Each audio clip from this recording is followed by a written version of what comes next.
Hey Sam, from long time no see, and how you all been writing your examination? Tell me in the comment section below. And now we have here meet we have met here is for the frantic cover. What's the point of the frantic cover is that we'll discuss all the important topics and important questions that were repeated by ICI in this attempts, that is May 2023 MTPs and RTPs, and few questions or few topics which were so important, like there were A category questions, which would cover almost 60 to 65% of the marks in our exam, in the just to discuss it in the 20% of the time that we have, which is most quality time.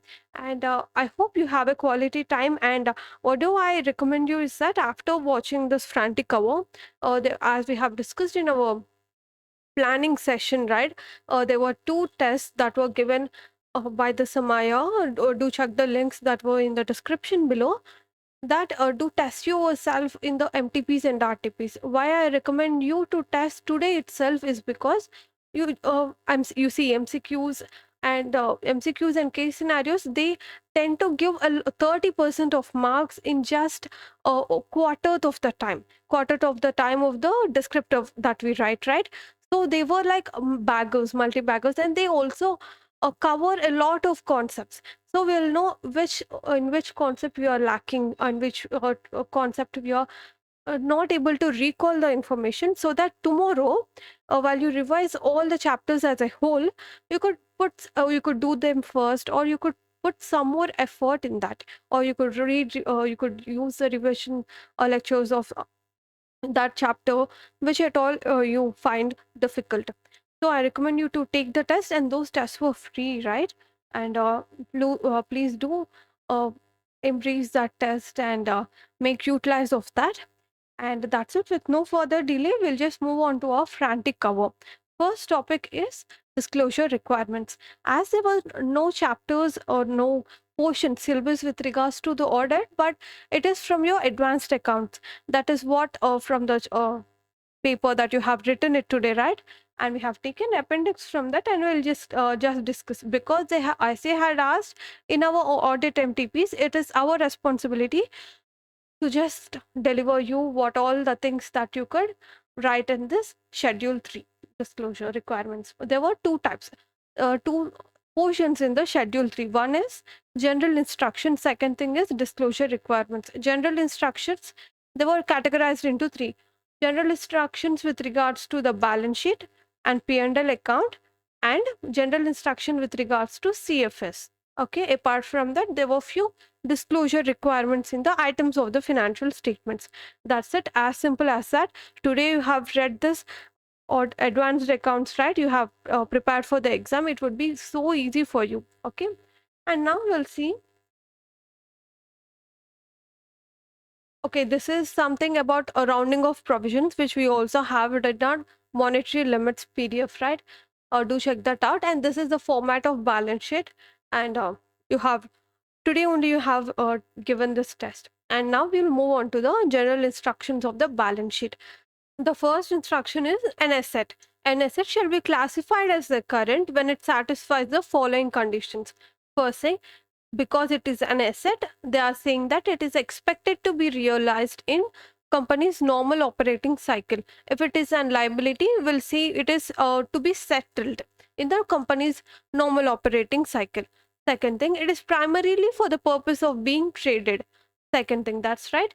And it's expected to be realized within 12 months. Why they have given 12 months apart from this company's normal operating cycle is that when you cannot identify the company's normal operating cycle, it is assumed that it is 12 months. That's why it's a link to the A.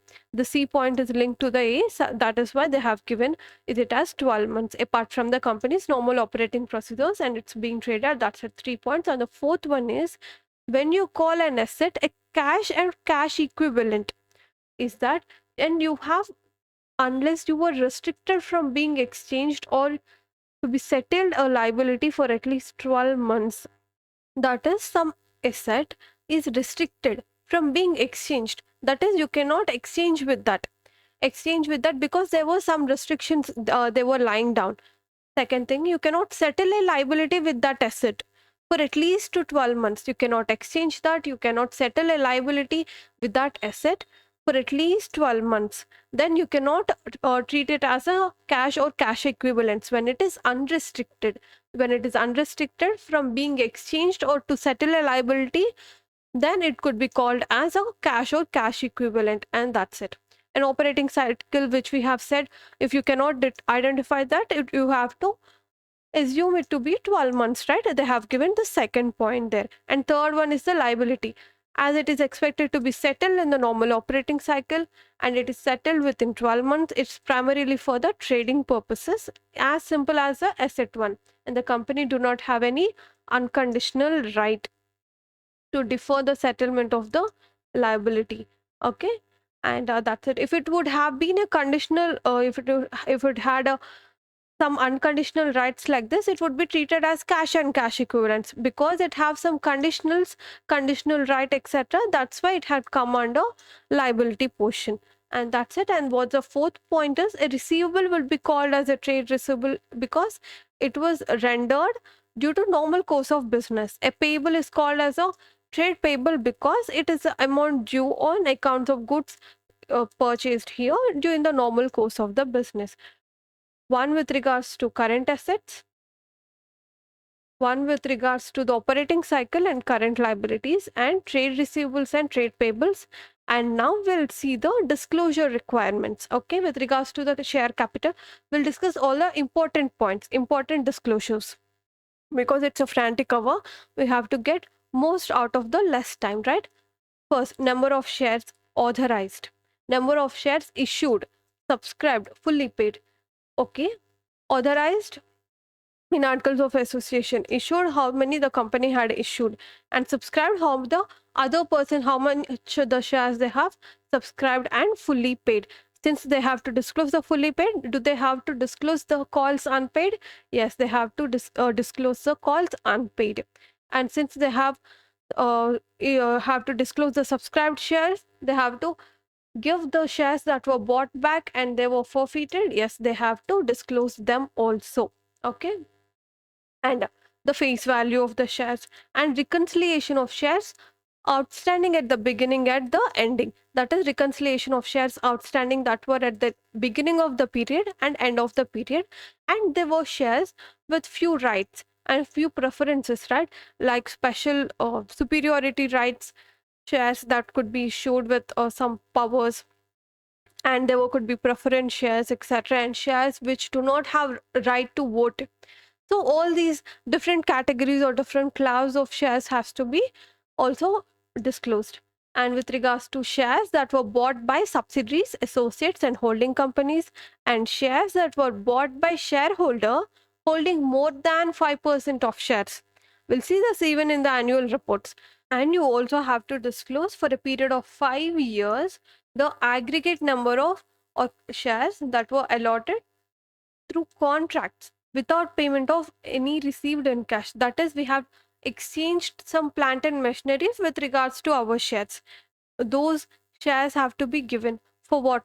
Past 12 months? No, for aggregation of past 5 years you have to give. And aggregate of number of class of shares that were fully paid up by way of bonus shares and what were bought back, buyback of shares.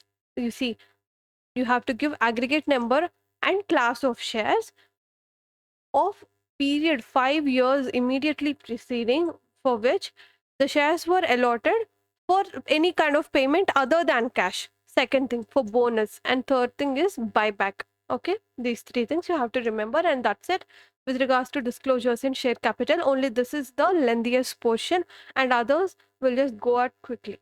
Reserves and surplus, if they ask for, remember what all the reserves and surplus you remember, and that's it. You'll get at least half of the marks. And long-term borrowings, with regards to long-term borrowings, first, for the, you also have to remember this. Firstly, long-term borrowings are classified as bonds, A, B. A, bonds and debentures. B, term loans. And under second option, they have two options from banks and other parties. For the first one, AB, that they have bonds and debentures. Under second option, B, they have two things, two sub points, that is term loans with regards to the banks and term loans from the other parties. And C is CD again, deferred payments, CD, and DD. When there comes DD, there were just only three options that were there. D for deposits, and CD is for the deferred payment liabilities. And E is loans and advances from related parties. F for finance lease obligations. And G is for other. You see, long-term borrowings again. A, B, bonds and debentures. Under B, we have two options. That is term loans from banks and term loans from other parties. CD, deferred payment liabilities. DD, deposits. E for related parties, and F for finance lease obligations, G for other loans and advances. And borrowing shall be further subclassified as secured and unsecured. And we have to also see whether any loans that were guaranteed by directors, etc. And that's it, the terms of repayments and whether the particulars of redeemed bonds, etc., also have to be seen, and that's it. And with regards to this, and now we'll see the trade payables. Trade payables under the MSMEs. You see, these were the disclosure that have to be given when our trade payables contains MSME enterprises. Okay, first thing, position, that is the balance at the year end of the unpaid principal amount and the interest amount. That's it, at the balance amount, that is at the year end, the principal and the interest amount. Second thing, the amount of the interest that was paid during the year beyond the appointed date during the accounting period, that is after the due date, what all the interest amount that they have paid, that has to be another disclosure. And any amount that was paid as an interest because of delay in payment. There were two types of interest. First type of interest is with regards to that principal amount, that payment amount. Second thing is, you see, we also have we'll sell goods and we'll see, right, like 10 to 2, right, when you pay this, pay the amount or due, which was that within 15 days you will get this much of discount. And if not, you have paid after 30 days, you have to pay it with 2% of interest, and after that you have to pay this much of interest, right? They're talking about the same thing. This is closing balance at the year end, principal amount and interest amount. Second thing is the interest that was paid on that payment, and third thing is the interest on for delayed payment. You have to give that, and the amount of interest that was accrued and remaining unpaid. Here the interest that was paid, here the interest that is accrued in that year. Okay, and any kind of interest that was remaining due and payable even in the succeeding years have to be given, right? And these were the trade payables aging schedule. Remember, it is 1 year, less than 1 year. This first column is 1 year for trade payables and 6 months. This is divided into two portions for trade receivables, that is up to 6 months one, and post 6 months to 1 year, that is one. And remaining all these things would be the same. And these were also would change. For trade payables, it is MSME and others, and 3-4 is MSMEs disputed and others disputed. There is no fifth one here. It is just a clerical error, typing mistake. This is MSMEs, trade payables, others trade payables, disputed dues from MSMEs, disputed dues from others. That's it. Only 4 points. And now we'll see PPE. We'll come to the asset portion of PPE. First, how to remember all these things as a linked. We'll link this. Whenever we link all the individual points, it is there will be a high chance that we don't miss anything. Okay, think that we are trying to set up a business. First thing, what we do a purchase some land. First thing, we purchase land and then put some factory building there, one building. And after that, we'll install some plant and machinery, so that say we are manufacturing some toys. Okay, we'll buy plant and machinery that produces PPEs. And now, after we have got product here, now what we have to do, we have to go for the customers, right? Customers will come and check our toys. When where they will sit, they'll sit in our furnitures and fixtures, sofas, etc., right? So we have to buy furniture for our customers, and then they have come and they have ordered the bulk amount of time. Now what we have to do, we have to make delivery those toys. So what we do, we purchase vehicles to deliver those toys. Okay, and after delivery we have got invoices, sales, etc., right? Now what we have to do, we have to set up an office, an accounting department, computer, etc., right? That is the office equipment.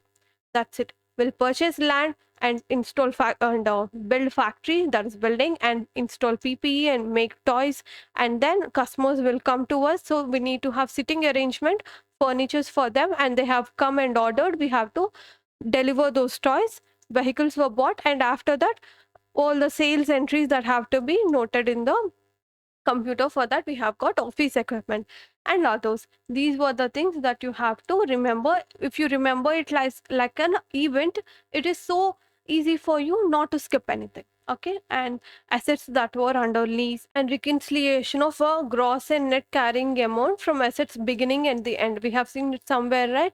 We have seen this with regards to reconciliation of shares, and where the sums that were written off in case of reduction of reduction of capital or something like depreciation, etc. And with regards to the intangible assets, we'll see goodwill, brands, trademarks, computer software, mastheads, publishing titles, mining rights, copyrights, patents, recipes, license, etc. This would be not asked as a descriptive question. Mostly it would be asked as a MCQ pattern. I have seen it 2 to 3 times, the MCQs pattern with regards to that. They'll just, what you have to remember is you have to just give this 2 3 times on newspaper reading. And now we'll just move on to our next topic, that is long-term loans and advances. These were classified into 3 categories. First thing, capital advances. Second thing, loans and advances to related parties. Third thing, other loans and advances. Okay. And now these three were again classified into secured that were good, unsecured that were good, and doubtful. Okay. And allowances of any bad and doubtful debts, and loans and advances due by directors. Why they have not included that with regards to related parties is, you see, as per law, even we could give some loans and advances to some managerial directors, right? If you remember, it was in law. Okay, there were some provisions in the Companies Act that would allow loan to directors, so that was allowed one, have to be given here. Okay, capital advances, loans and advances to related parties and others, they have to be again classified as good, secured, unsecured, and then doubtful. And for doubtful, again we have to give bad and doubtful loans, and loans and advances that were due to directors. That's it, simple.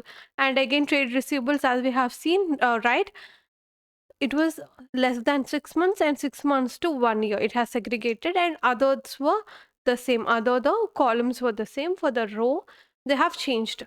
That is, trade receivables that were good, and trade receivables that were considered doubtful, and disputed trade receivables considered good, and disputed trade receivables considered doubtful. Okay.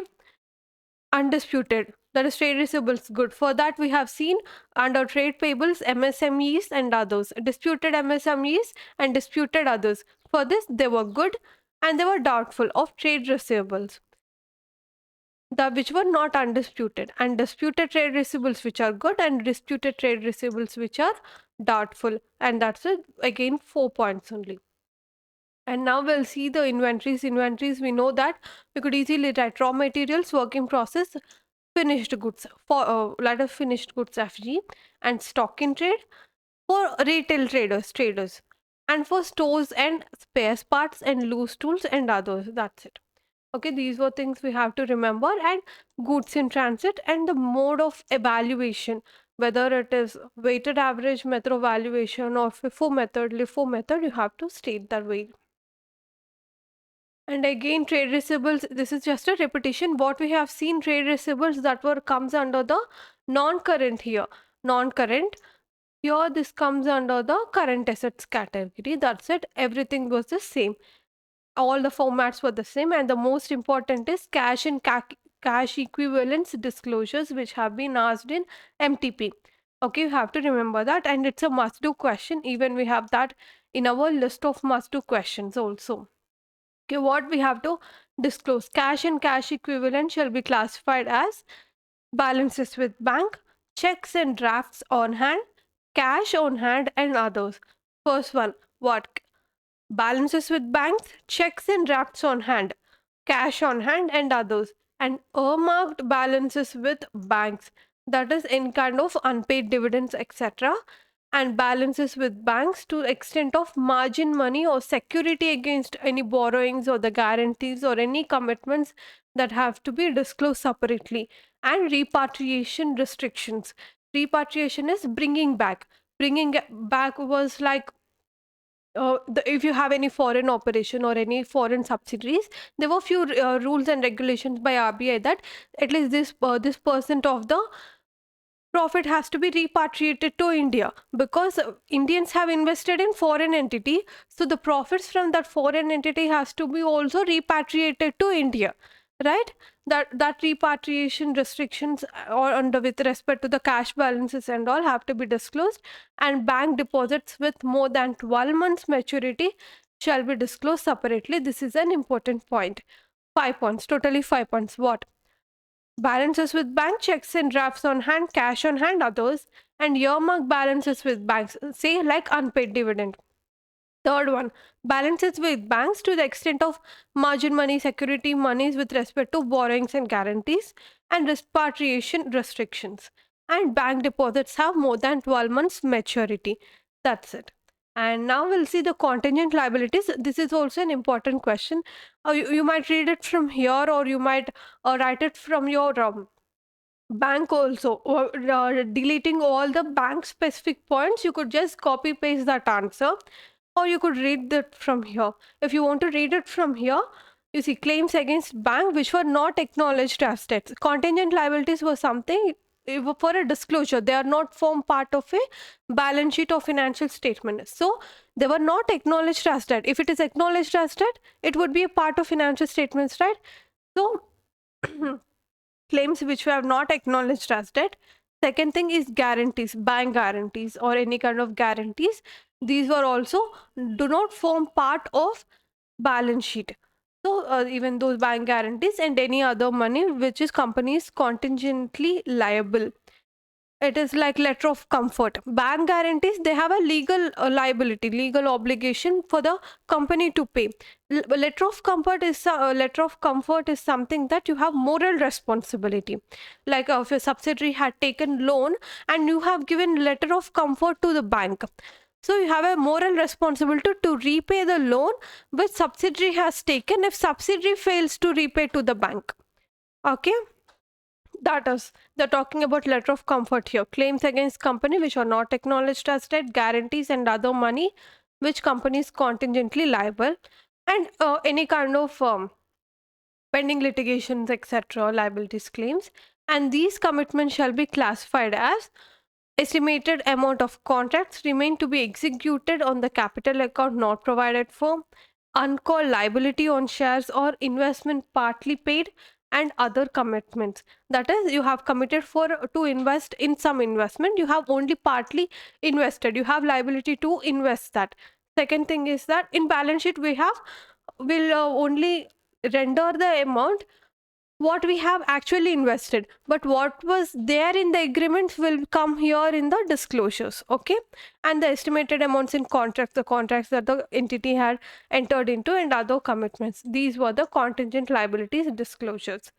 And the small points is that title deeds, where the company had used its own money and bought some immobile property, but not in company's name, but on some other party else. You have to give details for that. And there's a slight difference between this and binami transactions, binami property transactions. The slight difference that what you have to give is that you have to, in both the cases, you have to give details of the property and the reason why it has been in the name of that person, or the relation to the person, and who is the beneficiary, ultimate beneficiary, and all the details about the property, the amount that was paid and the taxes that have to be paid, and the how it was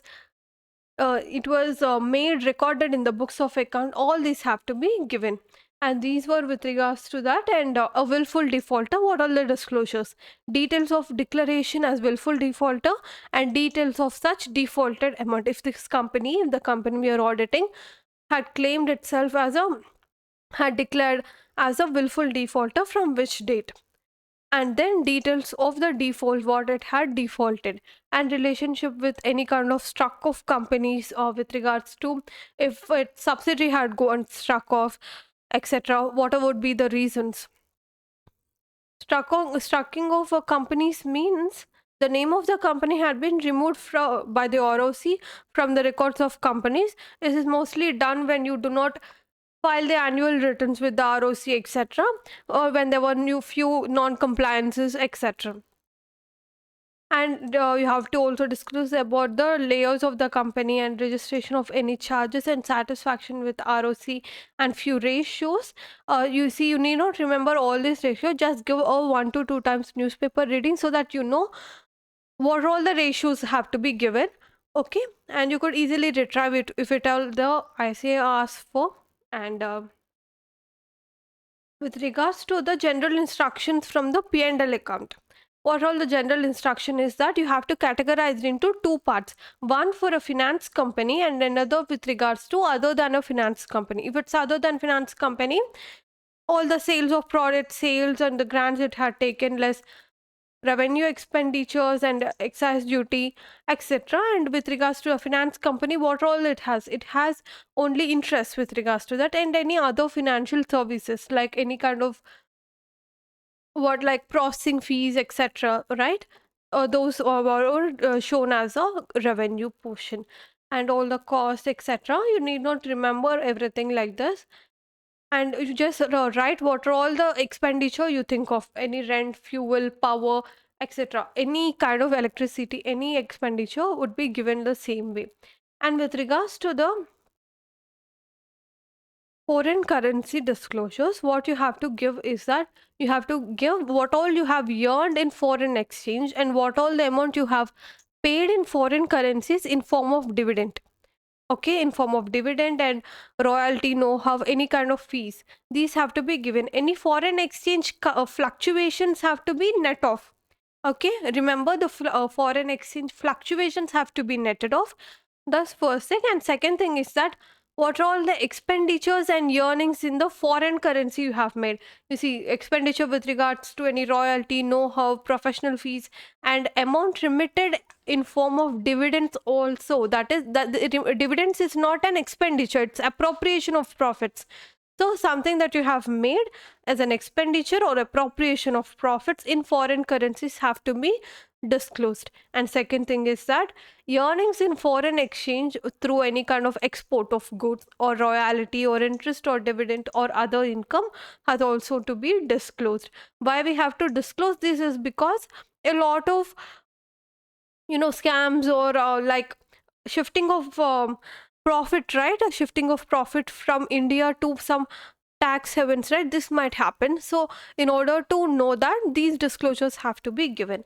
And with regards to any kind of undisclosed income and with regards to CSRs, you know that CSR, there were few the certain percentage of like 2% of the net profits have to be expended as a CSR expenditure, for which the company cannot claim expenditure, right?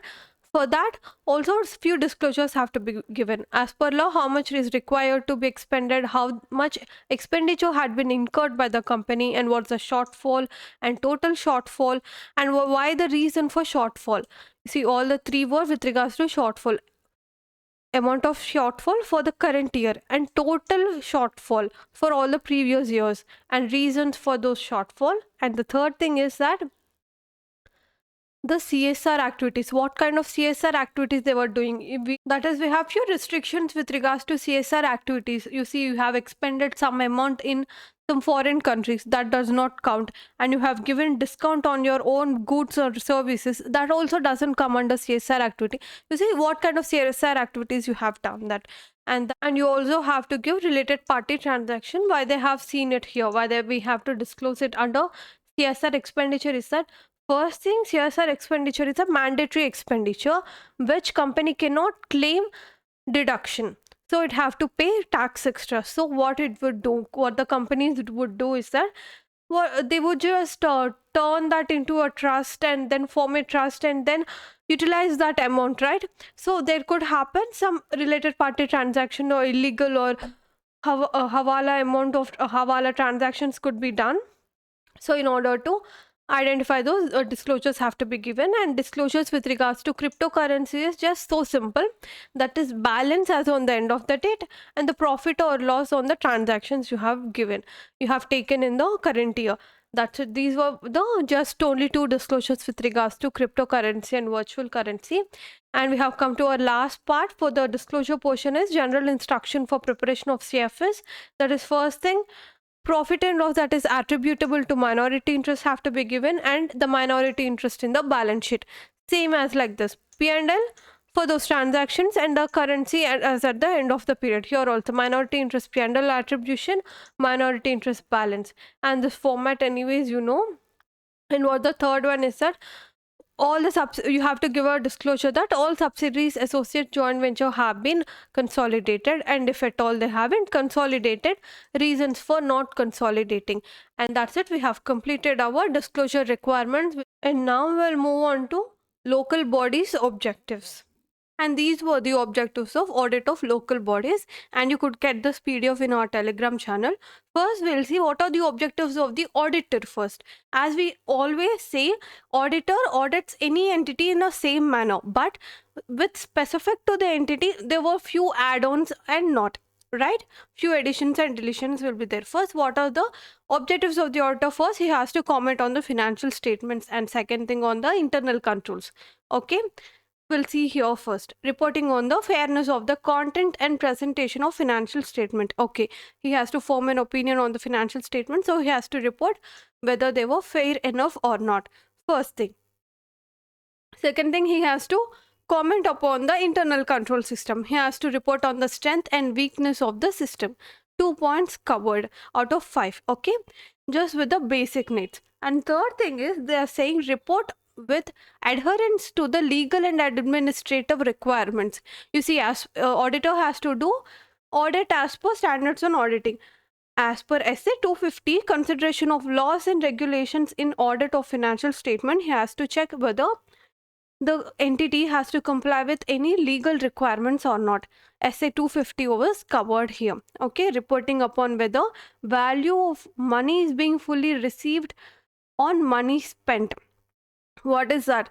Whether they were economical like performance audit, right? We have to check the performance audit objectives also here, the objective of the auditor, that is expenditure audit, any objective. Okay, detection and prevention of error of fraud and misuse of resources. This is also the objectives of the auditor, like to SA 200, right?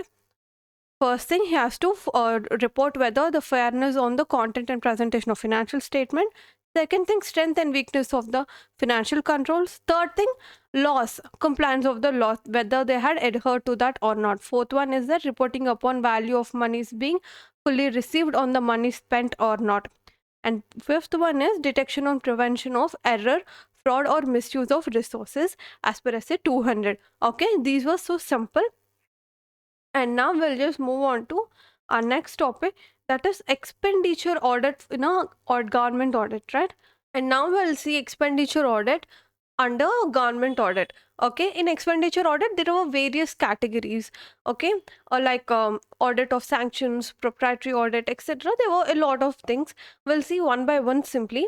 And first one is audit against rules and orders. It is also known as regulatory audit. Why it talks about when when a government entity makes some expenditure, we have to check whether that expenditure was made against the rules and orders that were given to that entity by a competent authority. Okay, a competent authority will give some rules and orders or regulations for an entity to follow. We have to check whether the expenditure that was made as per the rules and regulations or not. Where we could see those rules and regulations? First thing, those rules or audit or orders regulating the powers to incur and sanction expenditure. That is, we have one set of rules talks about the power to incur expenditure. Second talks about the mode of presentation of claims against the government, like contractors, etc. And the third one is rules and orders regulating the conditions of service to the government servants, like conditions of service and their pension plans, etc. And these were the 3 types of rules that the entity has to follow. First thing is power to incur that expenditure or not. Second thing is that the mode of presentation for claims from government and withdrawing money from the consolidated fund, etc. And third one is with regards to the government servants, the pension schemes or the conditions of the service or pay allowances, etc. And the auditor has to carry out examinations of these rules and regulation. They are not consistent with any provisions of the laws that were made under or not. You see, the competent authority would be some other authority which forms rules and regulation for an entity to follow. Law is above all and constitution is above the law.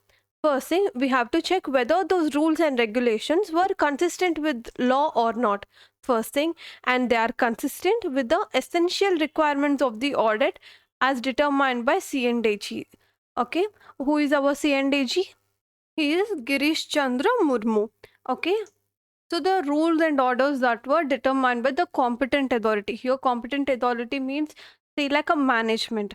Okay, whether those were inconsistent with the essential requirements of audit and accounts as determined by CNDG. Why CNDG? Because CNDG only audits the accounts of the government or government public sector undertakings, etc., right?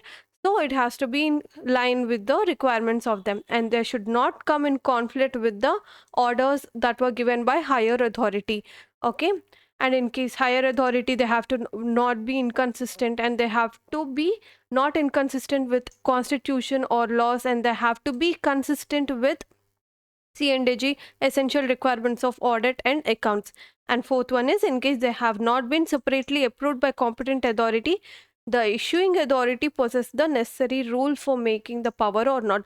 These three were one set. And this last one is that whether those rules were not made by the competent authority, but it was made by an appropriate authority who could make those rules.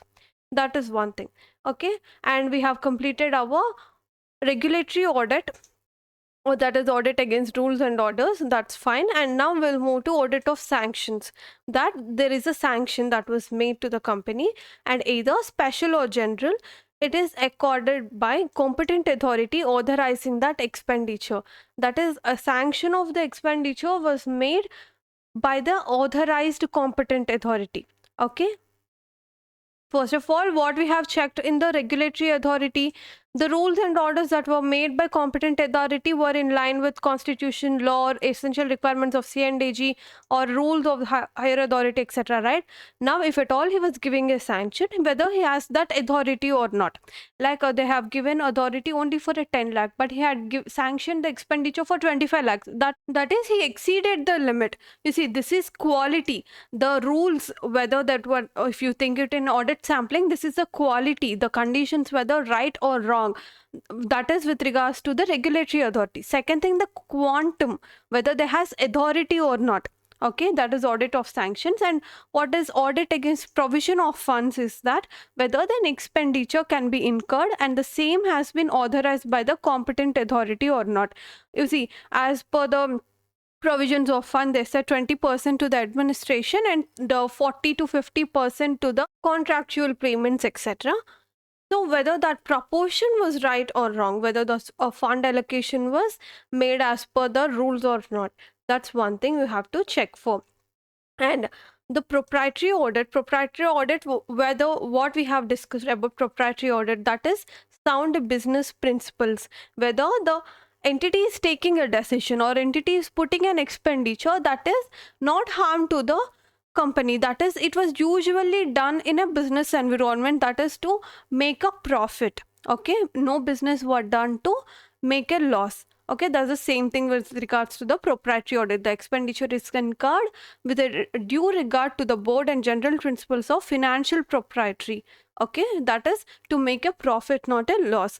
And the last one is with regards to the performance audit. In the performance audit, we have like efficiency, economy, and effectiveness, right?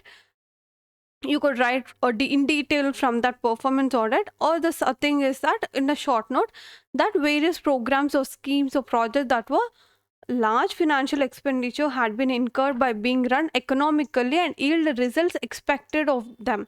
That is, economically is use minimum amount of minimum amount of the resources to get the desired result. Okay, effectiveness is achieving the desired result. Effectiveness is you are contributing, that like labor efficiency, yeah? You are contributing more, the management is putting his heart to work to get the desired result. Okay, that is with regards to the performance audit. And now we'll move on to our next important topic, that is C&AG powers. Okay, C&AG powers. What are C&AG powers?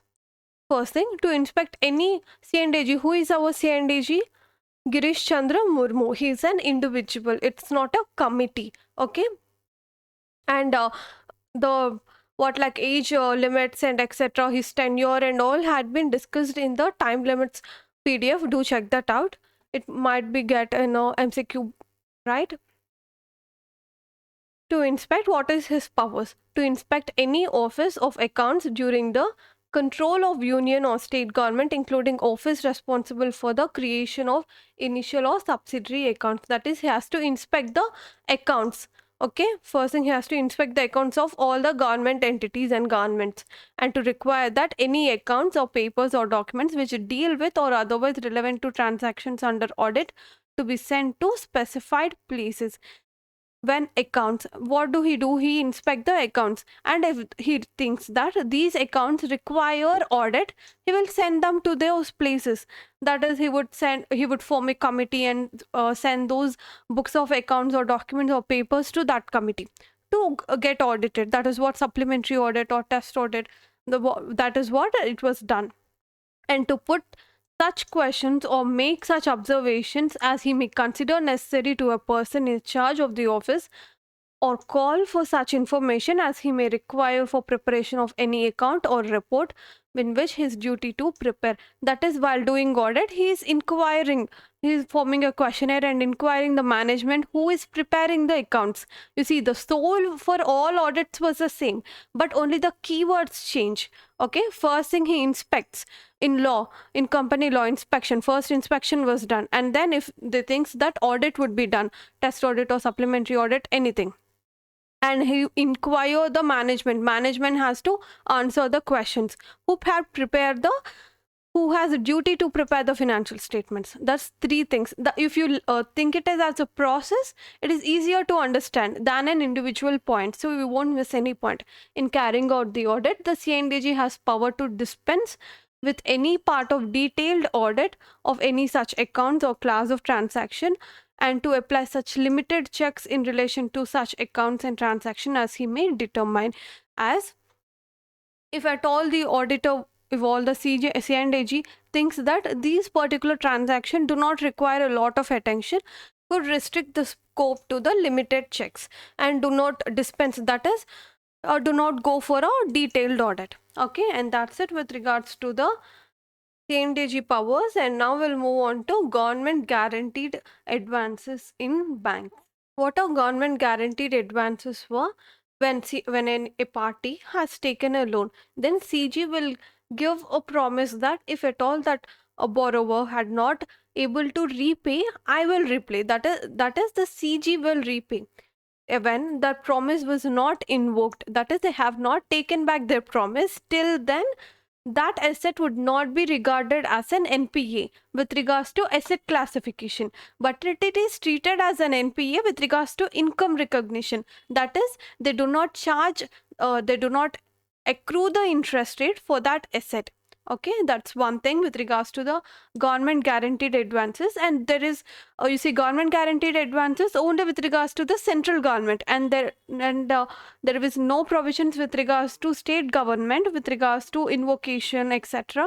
But only for the central government guaranteed advances, if at all they had not invoked, that is, not, they have not taken back their promise to repay, till then that asset would not be treated as an NPA. But for an income recognition, it would be treated as NPA, and that NPA's interest accrued will not be there. It would freeze. Okay, this is an MCQ point. That's why I'm stressing a lot on it. Okay, expenditure audit in banks. And now we are discussing audit of expenses under bank. That is, we have to assess the overall reasonableness by analyzing the ratios of the interest paid on different deposits and borrowings. That is, for the recurring deposits and the loan that were taken from bank FDs, etc. Right? These interest rates would vary from bank to bank. So we have to check the reasonableness with regards to those loans or deposits that have been taken by the bank. First thing, how to check that is just a simple ratio. The interest paid divided by the average deposits or the borrowing, which will get the average interest rate. That is the weighted average rate. Okay, we have to analyze the actual average rate and then compare it with to the weighted average interest rate. Okay, this is how to find out the weighted average rate. It is the ratio proportionate of that particular class of deposits or the borrowings with to the average interest rate. This is why you have to take calculator for your audit examination. If at all they ask for this question, you could easily write this one thing just to compare the average actual. This is what the thing is, the actual average interest rate and the weighted average interest rate, and that's it. And then the auditor also has to understand the process of computation of average balances and recompute the sample basis. That is, first thing he has to check the interest here in the first 3 steps, and then he has to check the average balances. What are average balances are talking about? They're talking about the denominator, the average deposits or the borrowings. That is opening plus closing divided by 2. Okay, and these were not weighted average deposits, they were just average deposits. That's it. Okay, and for the weighted average weighted average, we'll take weighted average deposit calculation and all. Whenever there was a time, I would just do a problem of a frame a problem and do it and show it to you. As of now, due to time constraints, I couldn't able to do that. Just remember how to do this, okay, so that you could attempt.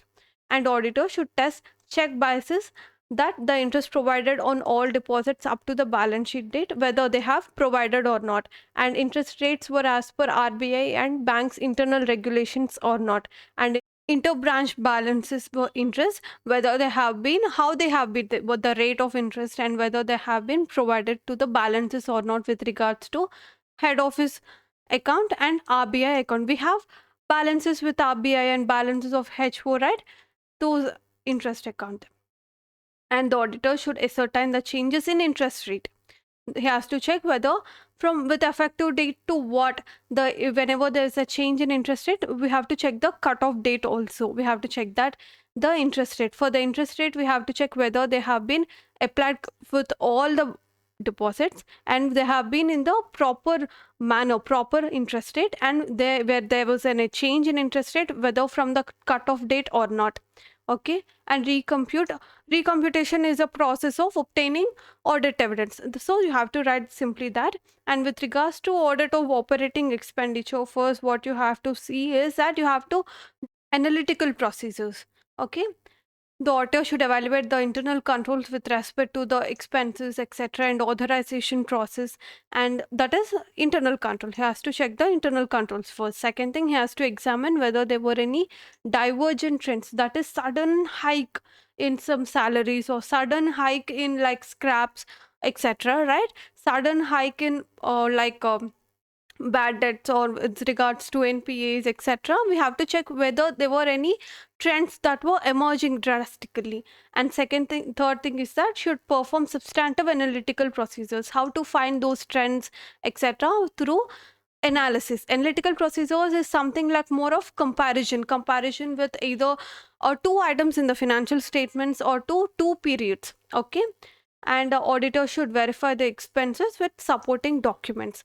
Okay, these were with regards to the expenditure in internal controls and trends. And do how to do that, you have to do substantive analytical procedures and should verify expenditure with supporting documents. And that's it with regards to the audit of expenditures. And now we'll see the drawing power and teaming and ladding under bank audit. And now we'll see computation of drawing power. Drawing power comes under only two categories of loans. That is First thing, whether it's a CC loan, that is a cash credit. Second thing, it is an overdraft loan, that is OD. Under CC loan, what we usually do is that CC loan was given only to businesses. Okay, OD loan was given to individuals to meet. Under OD loan, they could overdraft. That is it is mostly like a credit card. Okay, they can overdraft, that is overdraw, that is beyond their balance. So that's why for overdraft the interest rate would be higher. For CC loan is that they put a security of some, or whether stocks or etc. So this is for the businesses. They put stocks as a hypothecation. Okay, what do they do now under CC loans is that to maintain the working capital requirement. Okay, for working capital requirement and sanction limit, they sanction a certain percentage of the amount based upon their stock statements, etc. And moreover, the stock statements have to be get audited by the bank when the CC loans, that is the sanction limit, is 5 CR, more than 5 CR. You see here it is more than 5 CR. When the funded exposure, that is more than 5 CR. Funded exposure is nothing but the risk, that is the sanction limit that the entity had given, the bank had given to the entity. That's it. And while talking about the drawing power, how to do the calculation? First thing, stocks and less what stock normal realizable value stock, you have to less minus the sundry creditors. Why sundry creditors you have to less? Because they are the amount that you have to pay with regards to the stock. Sundry creditors were trade payables. When you purchase, trade payables would arise, creditors would arise. So anyways, when you sell that, you have to reduce the creditors. And then any kind of LCs, letter of comforts or acceptances with regards to that, you have to reduce that. And margin, the profit of that also has to be reduced. Okay, this is what that have to be given. And with regards to the total debtors, when you sell, since you have reduced the creditors here, so you have to add the debtors. And any kind of, you have to reduce the bad debts, etc. And some margin, this margin is for the banks. Okay, and then this is the DP amount, total amount of DP, on which you will compute the sanction limit and the drawing power, etc. This is what with simple with regards to the drawing power, and that's it. And the stock statements have to be not older than the 3 months. If they were older, they would be regarded as irregular or out of order. For CC or overdraft loans, they do not treat the term as NPA but as an over out of order. Okay, and now we'll see teaming and ladding. You see, these were the difference between teaming and ladding. Yeah, I'll reduce. Okay, teaming were, you imagine it is as a marble, a jar of marbles, where you have to, you have given signs that you have to count the number of marbles. Like, okay, as someone had taken out the marbles and had put that later on at the time of checking. That is so that in the meantime, that the whole time period, that in the time period the marbles were low, but at the time of checking by some other party who had assigned to count the marbles, for him it was the right amount. Okay, that is suppression of income. That is in order, that suppression of income throughout the period and putting it back so that it would not, there would not be any difference in amount. Okay, that's what they're talking about. That is teaming, that is putting out back the amount at a later of point of time. Ladding is something that under a huge sales amount, they have taken a few things, they have not put that back. Okay, under a vast quantity, they have just only few lesser amount of irregularity, so that it would not come to the ambit of materiality for the auditor to check. Okay, first thing is that there were some irregularities and that would be covered up at the end, where which auditor checks. That is one thing. Second thing is that they will do some irregularities that was so minute that they do not come in the ambit of materiality. That is ladding. Okay, these are two different points. And now we'll go with RMS in bank audit and the difference between pledge and versus set off. Okay. This is actually a PDF that is what we have shared in our Telegram channel, right? That is CA Inter Audit must do questions, right? This PDF is in Telegram channel. You could go check that. Where in one question it has been asked that, you see, all these must do questions are They have been widely repeated by ICA in various MTPs and RTPs of May 2023. And all the from the past year question paper, something that were unique. Okay, think of it like a question bank. Okay, something unique questions have been given apart from the direct questions that you could easily write. You see, it tends to be a direct question, but the effective risk management system in an entity, but you have to apply it to a bank. You tend to think it's a bank audit, and you just skim in your mind that where this question is from bank audit and all, right? No, it's not from bank audit. This is from risk assessment procedures, that one big diagram that we often leave, right? And we'll see the questions with that and how it had been applied to a bank. Okay, an effective risk management system in bank generally requires the following things. First thing, all the 5 points. What the hierarchy? We have remembered it like a hierarchy, right? First one, who makes the rules? Okay, who makes the rules, and who, and second party is who checks the risk in the bank accounting system or the entity, right, with regards to these rules and regulation. Third one, someone has to implement those rules, right? Implementation. And someone who is implementing, right, you have to monitor those who are implementing, that is management. You have to do that. These were control activities were performed by employees, and all these the one who monitors the employees were the managers, etc. And reliable information system.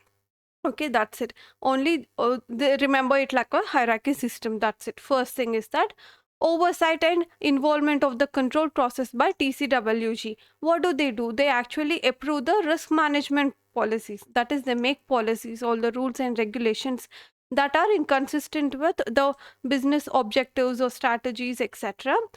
This is what you have to remember, is that you have to remember this heading. That's it. It was so simple to remember. The oversight and involvement of the control process by TCWG. What do? They make policies. What policies? Risk management policies. Why, how those policies have to be? Those policies have to be consistent with objectives and strategies of the entity. Here entity is bank. Okay, simple, very simple. And someone who has to identify the risk, right? Identification, measurement, and monitoring the risk. When you have identified what is our golden rule that we have been learning in our audit, first thing, whenever any kind of irregularity, any kind of risk, any kind of fraud, first when you have to identify it, you have to measure that. And measure after you found out the risk of fraud, what you have to do, you have to do follow-ups or monitoring that thing, right? It depends upon whether it's a fraud or a fraud. You have to follow because it is risk here. You have to monitor those. Okay, what that identification, measurement, and monitoring the risk. Okay, risks that could significantly impact the achievement of bank goals, and that have been identified. They form policies that are inconsistent with objectives and strategies. And other party, what do? They identify the risk and measure and monitor those risks, that these objectives cannot be made, these objectives cannot be achieved. Okay, two with regards to policies, one who make the policies and one who identify the risk that these objectives cannot be achieved. Okay, and control activities, who this is comes the implementation part. These policies were being implemented by the employees and all.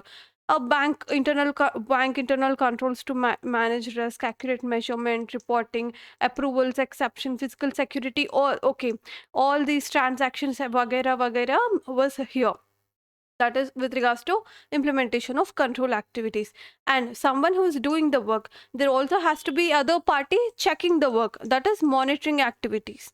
Okay, risk management models, methodologies, etc. were done. And fourth one is reliable information system. The information has to be timely and consistent basis. Apart from this hierarchy, an extra point to remember is reliable information system, because the information is a key here, right? So that information has to be timely and consistent, so that they could do make the decisions on a consistent or when in a proactive basis. And that's it with regards to this. This is an must do question, and do check that in Telegram, and do cover these must do questions today itself, so that tomorrow you'll get to know what are all the topics that you're lagging behind, so you could concentrate more on that. Okay.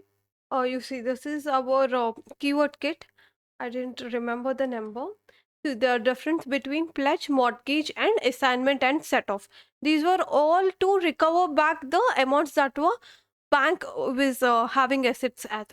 With regards to the pledge, what does a pledge means? You're just transferring the possession of few goods, like some you have taken loan against gold. You transfer the gold to the bank, right?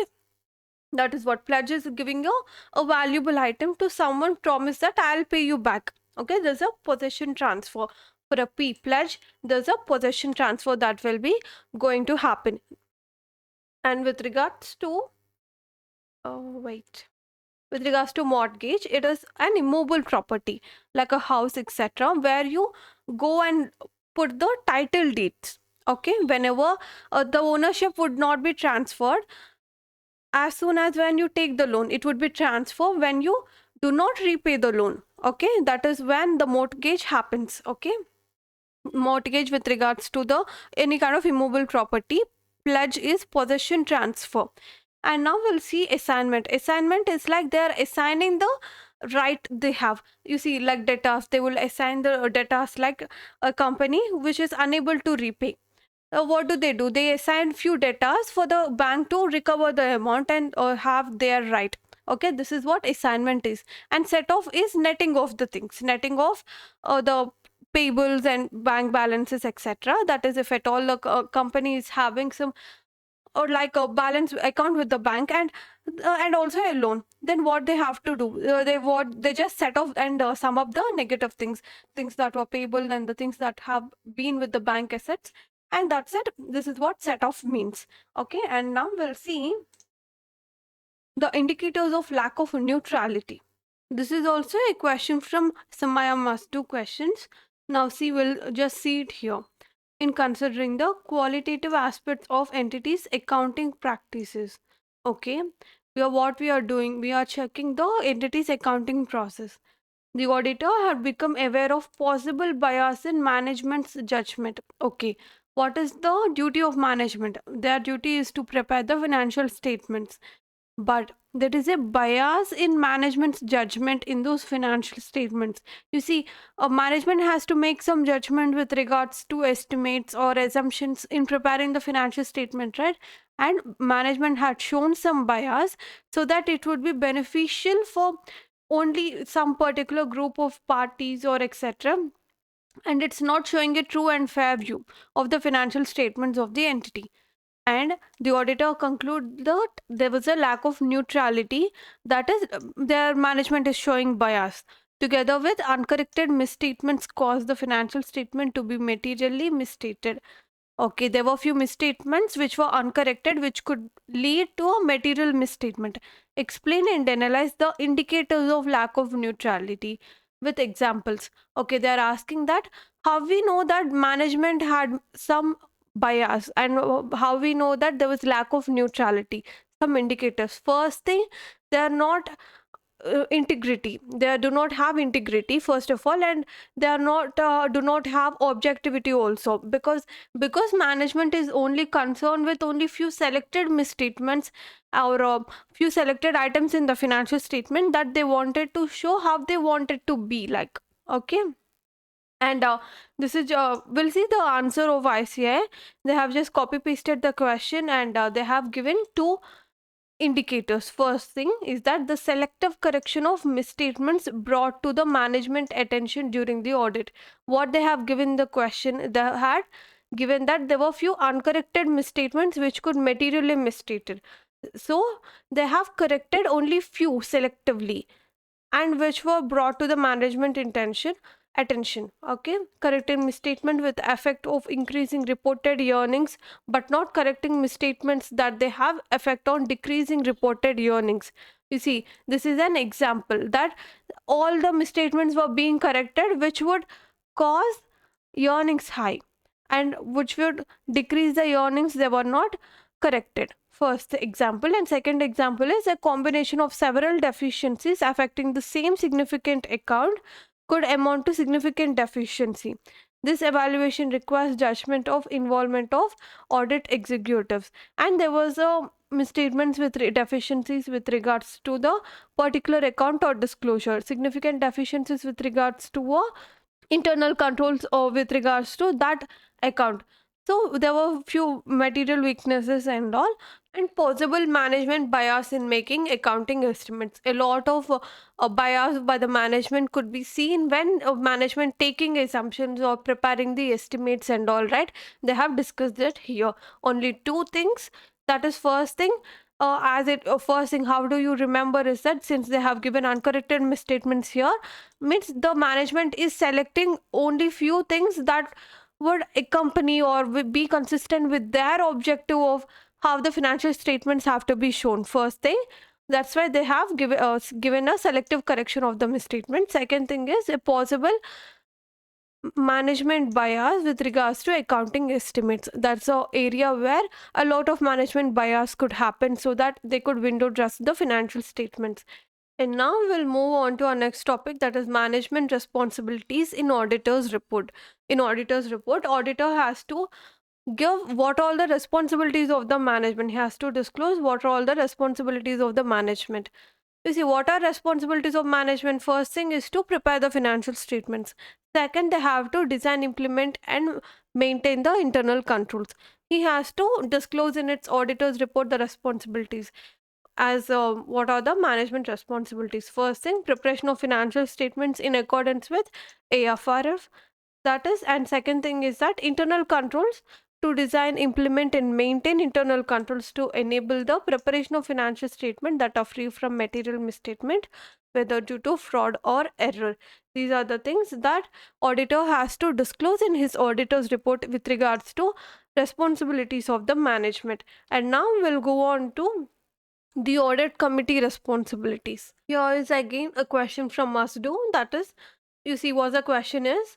The recommendation of appointment of auditors is one of the several functions performed by audit committee.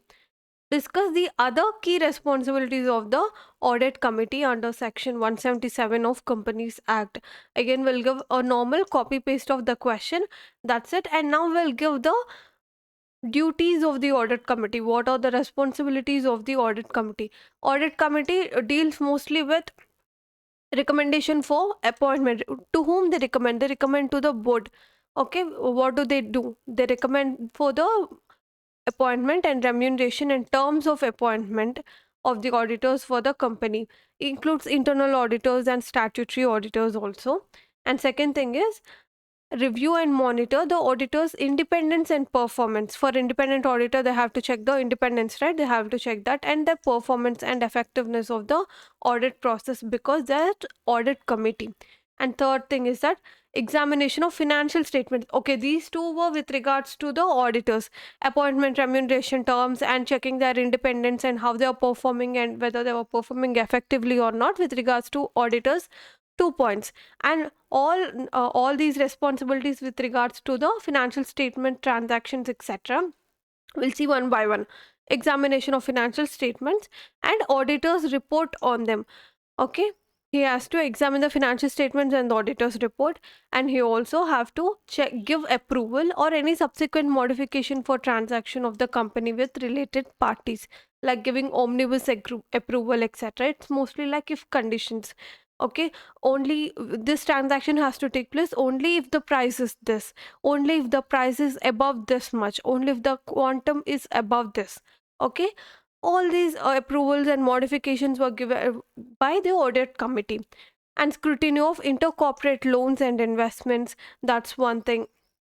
And with regards to valuation of undertaking of assets of any company, whether it's necessary, like mergers and acquisitions, and evaluation of internal financial controls and risk management systems also.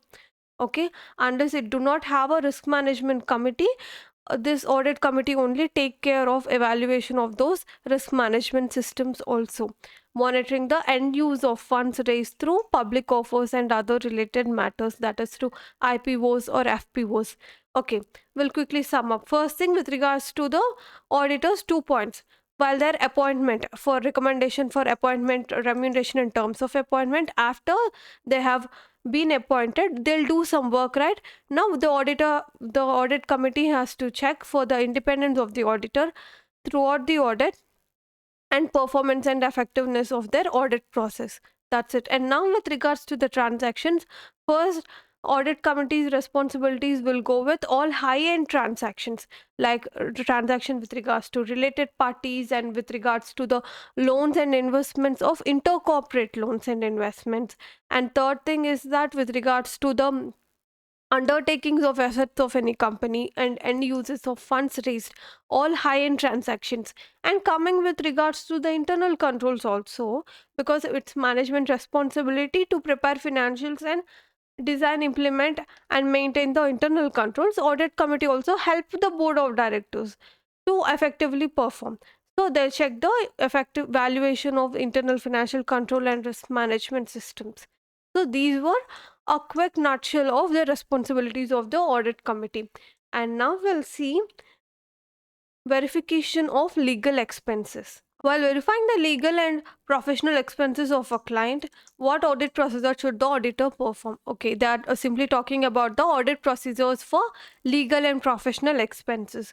This is again just a copy paste of the question, and the first step is to obtain a month wise and consultant wise summary. These were not two separate lists, a single list only. In the row columns, we have month, or with the it's in the row column we have the consultant name, and in the column we have January, February month wise. Okay, it is what, like it's an Excel sheet. Think of it's like an Excel sheet. Okay, this is an Excel sheet. You have Jan, Feb here, and you have consultant 1, consultancy 2, etc. Okay, and now in case of monthly retainerships agreements, verify whether the expenditure for all 12 months have been recorded correctly. That is, they're talking about the completeness and accuracy of the information. We have to check if it's a month, if you have been consulting to your lawyer every month or every 2 months once, you have to check whether those amounts were correct, or that these were recurring expenses. So you have to check about the completeness and accuracy. For think of it's like a P&L expenditure, revenue expenditure, for which they are non-recurring expenditure. That is, it happens only once in a lifetime or something other else. For non-recurring expenses, select a sample and watch the attributes discussed above. You have, for all the non-recurring expenditure, you have to go and check whether that involves any kind of consultant. We have this in the list in the that particular month, etc. We have to check that. For the existence, since it is a revenue nature, what we have to check for, like P&L balances and all, we have to check accuracy and completeness. Okay, that's why we have to check whether they were recorded correctly for all 12 months or not. That's one thing. Second thing, for non-recurring expenses, it's mostly like a capital thing. We have to check for the existence. Select the sample and watch whether they have attributes discussed above or not. Attributes means these only: consultancy 1, consultancy 2, January, February. Okay, and the auditor should be cautious while watching legal expenses, because these was things which would indicate a fraud, or which would indicate a non-compliance of law, etc. might result. So they may highlight dispute for which entity may not have made a provision, and the matter may also not have been discussed or highlighted to auditor for specific consideration. So the auditor has to be cautious that they might indicate any kind of fraud or non-compliance that the management had not made a provision in the financial statement, and not had discussed with the auditor. And these were the audit procedures with regards to legal and professional expenses. And now we'll move on to next topic, that is rotation of auditors and removal of auditors. Rotation of auditors. What actually rotation of auditors means, that the auditors keeps on rotating. Why they have to rotate? Because there could be a familiarity threat that could be happening, right? So in order to keep a check on auditors' independence, what the provision had been made was that the company shall not appoint or reappoint an auditor if it's an individual for more than one term of 5 years, and if it's an audit firm for more than 2 terms of 5 consecutive years, that is 10 years, and there was a cooling period of 5 years. Even the reappointed, or whether the appointed audit firm should not come from the same network in which the firm had been there. So this is what with regards to the rotation of auditors. Now, what all the companies have to follow these principles were: first thing, if it's a listed entity, it has to follow rotation of auditors. and it excludes OPC and small company. You see, there's a only amendment in your CA Inter for this May 2023 is that is amendment with regards to small company. Till it touches paid up share capital 4 CR and turnover of 40 CR, it's a small company. I think the a snapshot of that was given in the Telegram channel. You may go and check that. If it till it touches paid up share capital 4 CR and turnover 40 CR, it's a small company. That one. And if it's a OPC company, it would not be allowed. And if it's an unlisted public company, that is, if listed, rotation is applicable. If it's unlisted, this rotation is applicable when your paid up share capital touches 10 CR. That is, paid up share capital is more than or equal to 10 CR. That is, whenever it touches 10 CR, the paid up share capital for unlisted public company, rotation is applicable. If it's not a public company, it's a private company. Then if the paid up share capital touches 50 CR, rotation is applicable. Okay, other cases, when the loan has touched 50 CR, that is not at the end of the reporting period, any time period between the period, that because of these rotations and all, there could be a repayment that would be happening in the end of the year, right? So for that case, they have given that at any point in the previous year, if the loans or borrowing from financial institutions or banks touches 50 CR, then rotation is applicable. Okay, these were provisions with regards to rotation of auditors. This was also given in our monetary limits PDF. Do check that out. And now we'll see removal of auditors. Auditor can be removed. You see, removed by whom? By the board of directors or the shareholder with a prior approval of CG. Okay, in form ADT 2 plus fees within 30 days of special resolution. The special resolution is given by the board of directors, and they'll submit to the CG in form ADT 2 plus that prescribed fee. Then the central government, what it if it gives approval, then within 60 days they have to form an AGM. They have to hold AGM from the receipt of the central government, and for with regards to such removal of auditors and etc., and there you have to get some ordinary resolution there, and the reasonable opportunity of being heard has to be given to the auditor, etc. And mostly you will see this in law also, right? And if tribunal satisfied that, okay, this is with regards to board wanted to remove the auditor, but now these were the situations where the auditor had involved in some fraud or some gross negligence, etc., and central government, it had requested the tribunal, or tribunal had got some information with regards to the auditor's fraud or being so professionally negligent, etc., then tribunal could give order that this auditor would not be serving the company. Okay, and now we'll see if the application was made by central government, by how many days the tribunal has to give the order. Within 15 days the tribunal has to give order that the auditor shall not function the company in the company as an auditor, etc., and if at all requires, CG would appoint the auditor. Okay, that's it. And when the tribunal gives that this auditor would not be served the company, again the cooling period is 5 years also here. Cooling period for the rotation also 5 years and the removal also 5 years, but that for rotation, cooling period for that specific company, but this cooling period 5 years is for all companies, and the auditor would also be liable under section 447, and you could check those provisions in our monetary limits chart, which is available in the Telegram channel. And now we'll see management restriction on scope. You see, we have been discussing a lot since right then about the management restriction on scope and etc. There's a question also. While conducting the audit of J Limited, the auditor found that there are large number of trade payables and trade receivables, and he wanted to send confirmation requests to them, and management refused to send confirmation to particular group of debtors. That is restriction on scope. Okay, how would the auditor proceed? What is our golden rule with regards to this? First thing, he has to inquire for the reasons. This was also discussed in our keyword kit series, right? Yes, the same. You apply the what all we have discussed in the keyword kit series. You would be good to go for that. First thing, you have to inquire for the reasons, and if they have given reasons and which were satisfied, what you have to do, you have to perform alternative audit procedures. And if you do not find sufficient appropriate audit evidence with regards to those procedures, alternative procedures, you have to modify the report as per SA 705.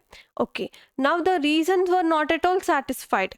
Now you have to check the integrity of the management, integrity, ethics of the management, etc., and have to check whether the written representation that were prior collected were true or not, etc. You have to check that and you have to modify the report as per SA 705. Okay, this is what you have to write it here. So, see, if the management refuses to allow to send confirmation request, that is, they're talking about the restriction on scope. The author shall inquire management the reasons for such refusal and those validity and reasonableness. If they were reasonable, then fine, you could perform alternative audit procedures. And if they were not reasonable, you also have to check the integrity of the management and ethics of the management, and you have to check whether you could withdraw from the engagement or not. Okay, and evaluate the implications of the management refusal to the relevant risk of material misstatement, including risk of fraud, etc., and nature, timing of audit procedures, and perform alternative audit procedures. You have to evaluate what all the misstatements that would happen if you do not perform these scope of audit procedures. So you could check whether you could perform any alternative audit procedures where you could obtain relevant and reliable audit evidence. And if auditor concludes the management refusal is unreasonable, then the auditor is unable to obtain the relevant reliable audit evidence, then he shall communicate to TCWG, and he also determine the implications for auditor under audit opinions as per 705. Okay, and these were with regards to when management put restriction on scope. Okay, and now we'll see joint audit. We'll see joint audit, and later we'll go for manipulation of accounts. Right? This joint audit of financial statements. First of all, usually we'll go to the objective session where we could get a brief overview or outline of the standard, what it is talking about. The objectives of this standard are to lay down broad principles for the joint auditors conducting the joint audit. Who are joint auditors? When two or more audit firms are working for a single entity or a single set of financial statements, those were joint auditors. And in such an engagement, it is known as a joint audit. What is the standard? The standards tells about some few principles how the auditors have to conduct the joint audit and to provide a uniform approach to the process of joint audit for various engagements. A uniform approach has been designed by the standard to identify the distinct areas of work and coverage thereof by each joint audit. It is distinct is something but separation of work, individual work, allotting the work to each joint auditor. That is, we have to identify that distinct areas of work. To identify individual responsibility, as we have segregated work here, for that segregated work each joint auditor has individual responsibility, and for the unsegregated or common work, undivided work, the joint responsibility shall be also put in place. We have to identify that responsibilities also, and that joint responsibility is joint and several. And we'll move on to the next call out here. The joint auditor are required to issue common audit report. Why auditors? Why we went to entity? We went to entity to form an opinion on the financial statements and give a audit report. So how that audit report should be? That audit report should be common. One financial statement, one audit report. Even though how many auditors does the work, so they should give a common audit report. However, if they have any disagreement in the opinion, they could issue a separate audit report. But while issuing separate audit report, what they have to do? They have to make a reference to other audit reports. That is, audit reports that were given by other joint auditors we have to make a reference of it. And the joint auditor is not bound by the views of the majority of the joint auditor regarding the opinion or matters to be covered in the audit report, and shall express opinion formed by said joint auditor. Here, you see, we are not a bench of judges to follow the use of the majority. Each auditor has his opinion. If he wanted to give separate audit report, he could give that. And each joint auditor is responsible for reviewing the audit reports or returns of divisions or branches allocated to them and ensuring that they are properly incorporated into entities accounts. That is, we have discussed here, right? They have distinct areas of work. They have separately given the divisions or branches for each joint auditor or joint auditor. What do they have to do? They are responsible for such divisions or branches that were allocated to them. But if they were not allocated, if any kind of branches or divisions that were not assigned to any joint auditor, what do they have to do? They have to agree among themselves on such a division for reviewing those branch audit reports or returns. And with that as foundation, we'll move on to the say 299 standard. The joint auditor shall jointly establish. What do they have to jointly establish? First thing, as with our foundation, what we have learned they have to issue a joint audit report.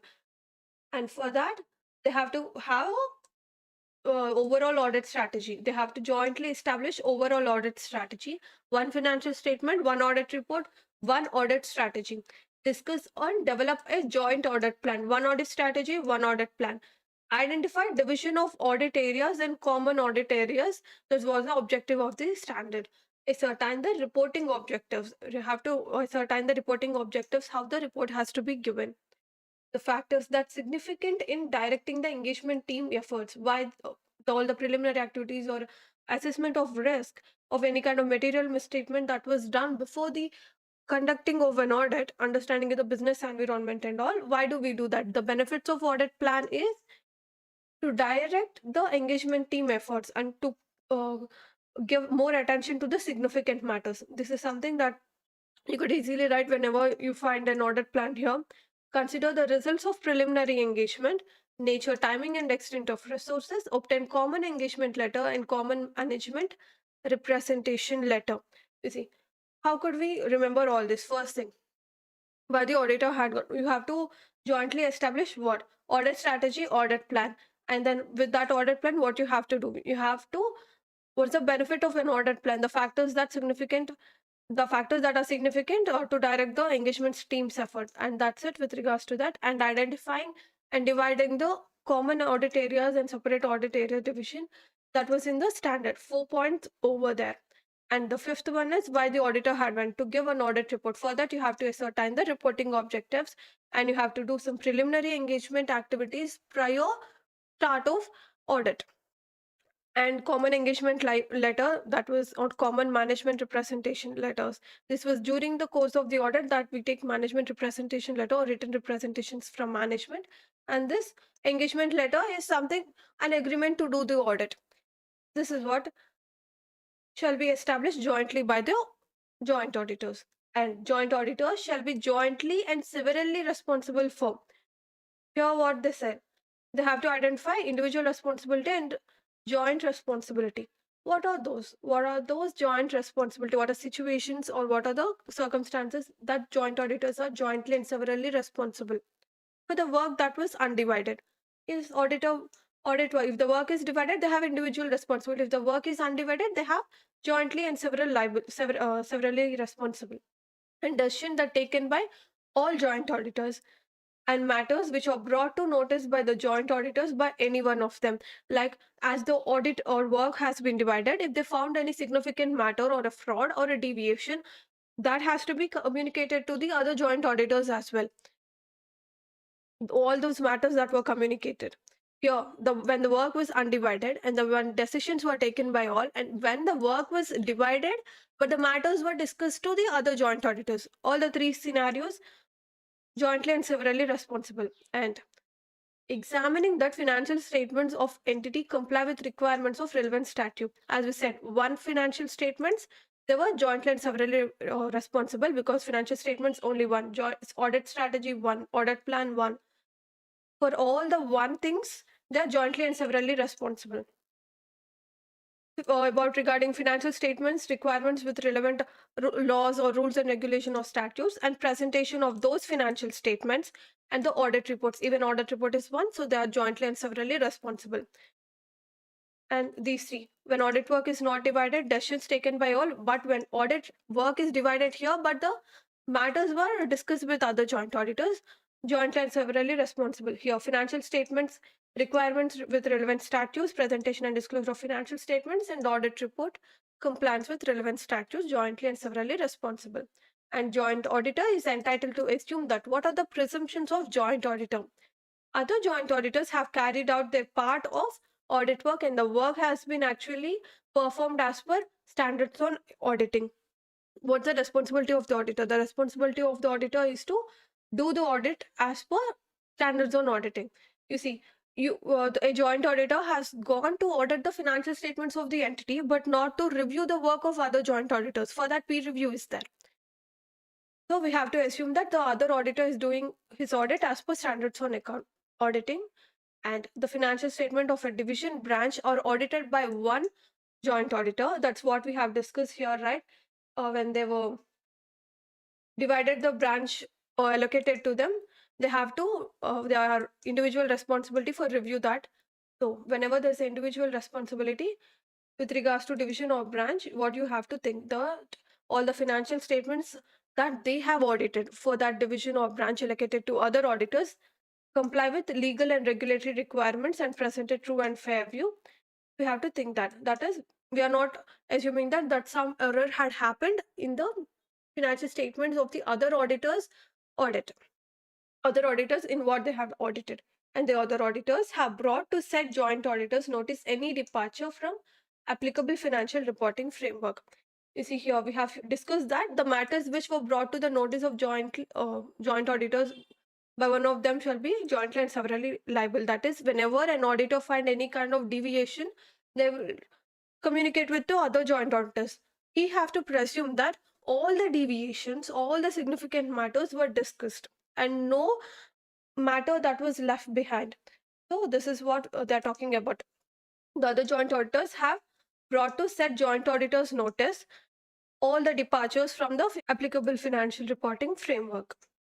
And with that said, what are the presumptions? That the other had done the work as per standards on accounting, and all the financial statements that were audited or allocated by other joint auditors were true and fair, and all the joint auditors had brought to said joint auditors notice any departure from AFRF. And that's it. And now we'll see manipulation of accounts. Who does manipulation of accounts? First thing is they were done by the management. Employees cannot do that because they do not have access to whole accounts, right? They'll be given only a particular segment or particular account or class of transactions, only that they could manipulate. But as an accounts as a whole, as an accounts as a financial statements as a whole, only management has that access, only management can do that. Okay, why management has to do that? What are the objectives of the management in manipulating the accounts?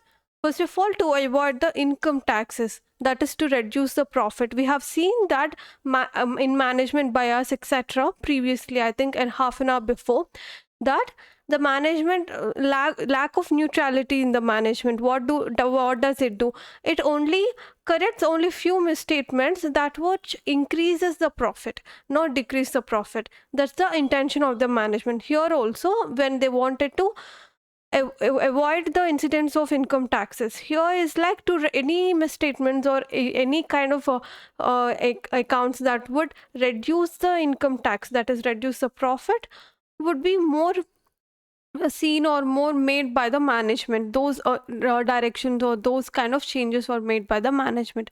That is for the avoidance of tax. Second thing is to withhold declaration of dividend even when there is adequate profit. They don't want to distribute the dividend. Okay, they don't want to distribute the dividend, so they are making some window dressing, etc. That okay, this we do not have so much of cash reserves to declare the dividend and all. This is mostly to what, like manipulate the value of stocks in the stock market. You need not remember this, but just remember that they were their intention is to reduce the profit. First one is to avoid the tax, second thing is to withhold the dividend. Now we'll see the other side of the coin. When they wanted to increase the profit, for declaring dividend when there were insufficient profits. Again, for the manipulation of stock, for if they wanted to go for IPO, etc., then what do? Or further public offer like FPO, if they could give dividend where there were insufficient funds to increase the valuation. Okay, and for receiving higher remuneration where managerial remuneration is payable with reference to the profits. We have in law, right, 11% of the profits only could be given as a remuneration to managerial remuneration, etc. For all those limits and all, they could increase the profit. We have 4 points. 1, 2 to with regards to increase, 2 with regards to decrease in profits. First, with decrease in profits, to decrease the tax and to withhold the dividend. When they wanted to do increase the profits and show profits which were to what, like enhance the profits, they give declare dividend. And second, for the managerial remuneration, there would be both types of the manipulation of accounts by the management. And this is just a copy paste of the question, and what they are telling is that it is very difficult for the auditor to find manipulation of accounts because it was mostly done so well curated that it would not be found by the auditor. So with a great tact and intelligence which were generally made by the management, so that the auditor do not find. And that's what with regards to, it's an important question, please do remember that, and do the must do questions today itself. Tomorrow you could allot what are all the topics when you when you have completed what's the homework for you today is complete this frantic cover that you have be doing it right now. Second thing, do the must do questions. And third thing is that, as we have discussed in our plan, 1.5-day plan, MTPs and RTPs MCQ practice, you do that all the 3 today itself, so that you'll have tomorrow, you'll get a clear view that since MCQs and these kinds of must do questions, they cover a lot of various concepts, you'll know whenever you don't find any kind of wrong question, etc., you know which chapter you are lacking, which topic you are lacking, so that you would put more concentration onto that. You see, no priority base, no ABC that works in the CA examination.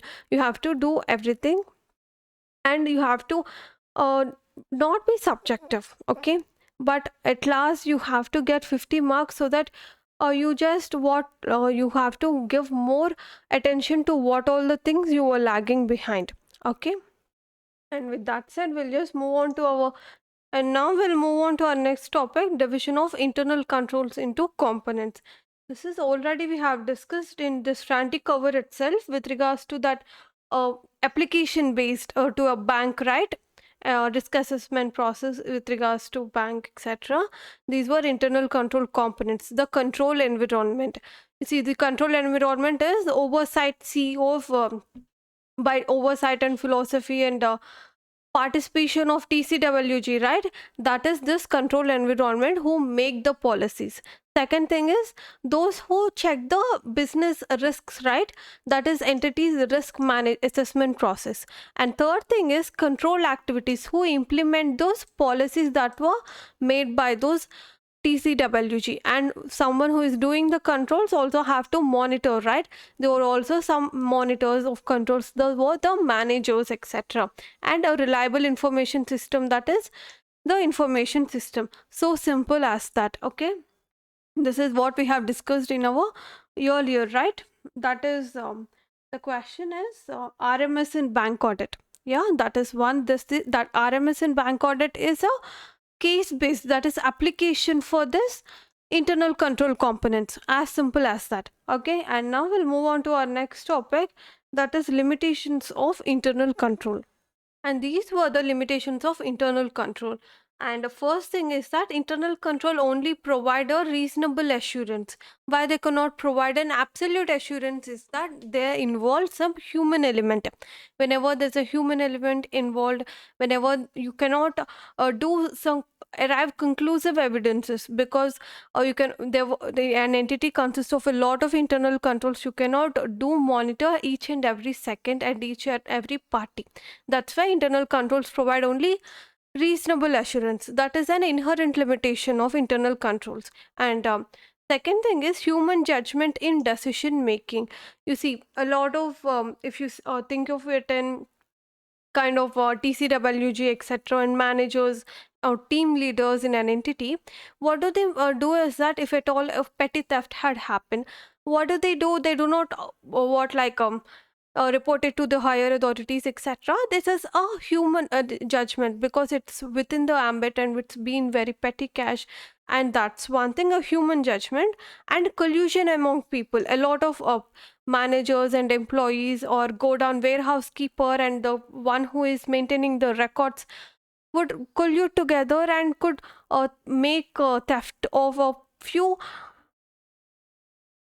goods, etc., few inventory, right? As there would involve some collusion among people. And lack of understanding the purpose. You see, the company's objective is to deliver some goods on time, but due to sudden strikes in the transport industry, etc., there exists some unforeseen burden on like transport expenditure, and for that the manager who is responsible for that delivering would just not deliver that.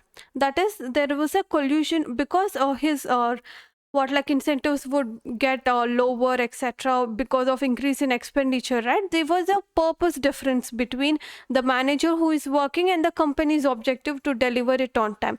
So there's lack of understanding for the purpose. The entity, the management do not understand the problem of this manager of for that division, delivery division, and this delivery division who is responsible will not understand the company's perspective to deliver goods on time. So lack of understanding of the purpose. And judgments by the management, same like human judgment in decision making, like judgments made by the management and with regards to limitations in case of small entities, because there was always a cost to benefit analysis. When you put so much cost into one monitoring a particular thing, whether that was giving as much as that benefit or not. Okay, these were few inherent limitations of internal control. First thing, they provide only reasonable assurance. And two things with regards to three things with regards to people were: first thing, human judgment in decision making and judgments by management, and third thing is collusion among the people. Okay, and fourth one with regards to lack of understanding the purpose and limitations in case of small entities. For total 4 to 5 points you could remember, it would be more than enough. Okay, and now we'll just go on to our next topic, that is factors affecting materiality. Performance materiality is something that is amount which is lesser than materiality amount.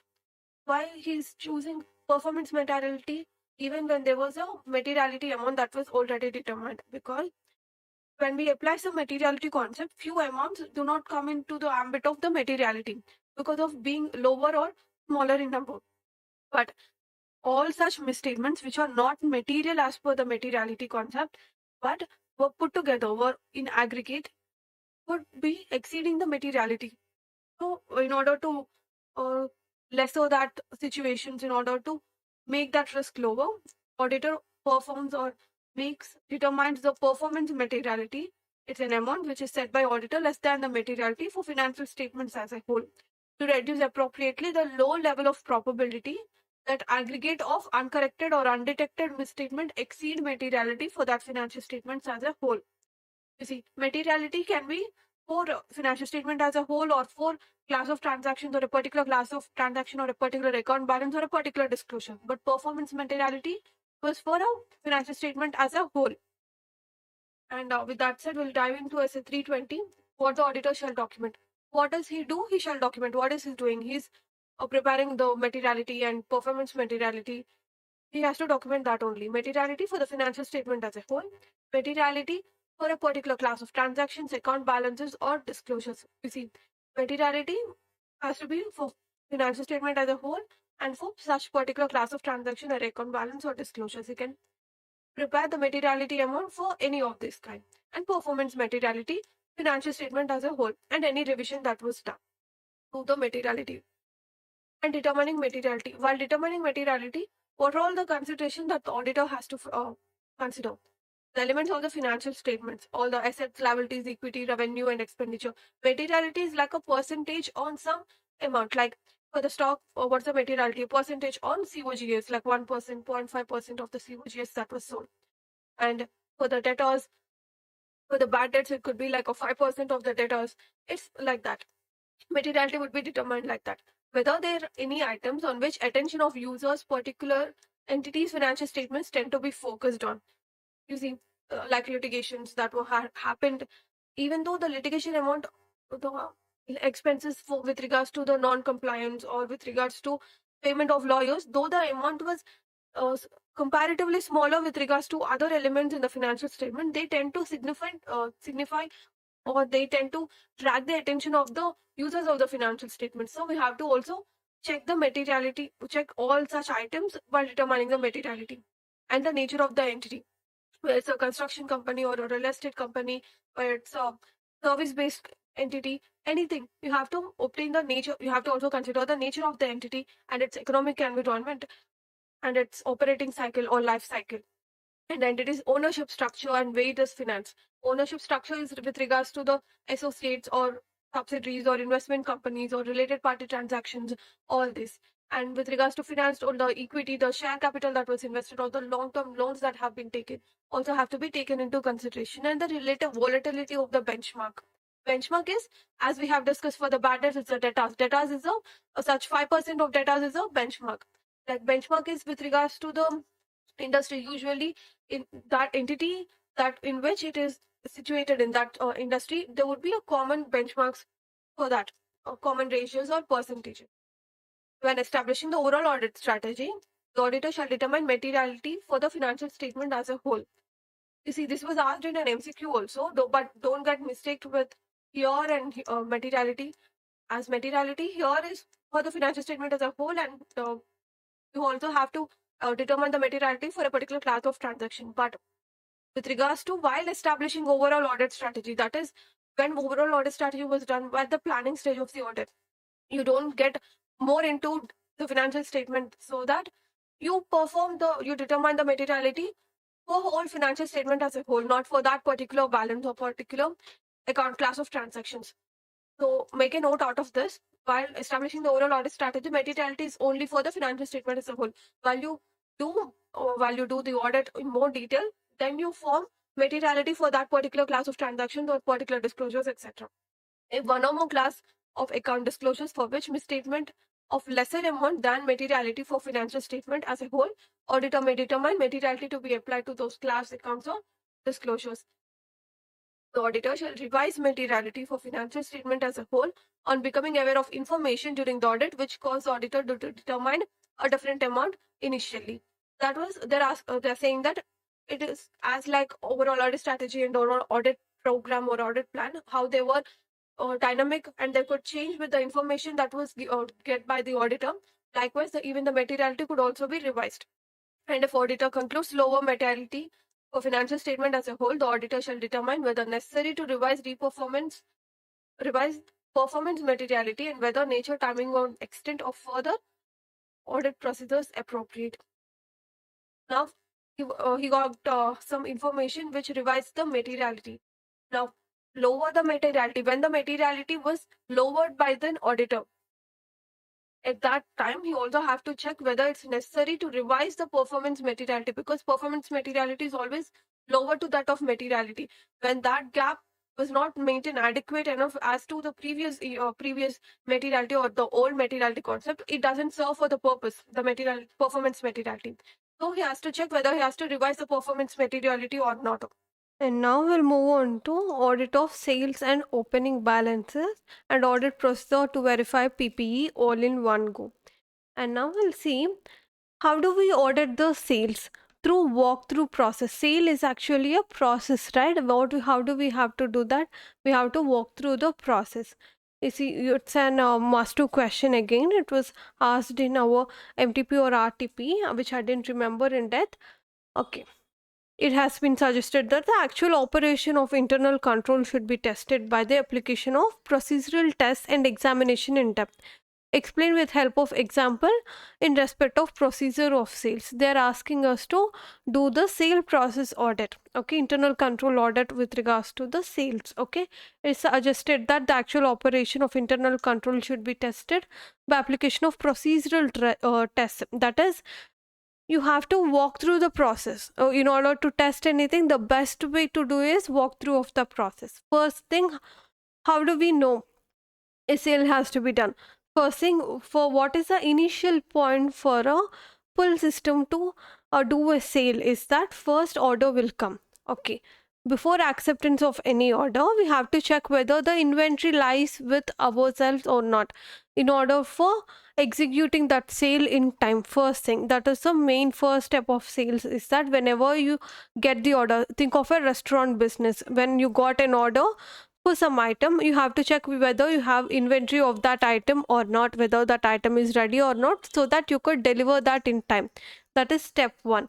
Second thing is that an advice under authorization of sales manager should be sent to the party placing the order, with all the invoice numbers and acceptance of the order, etc.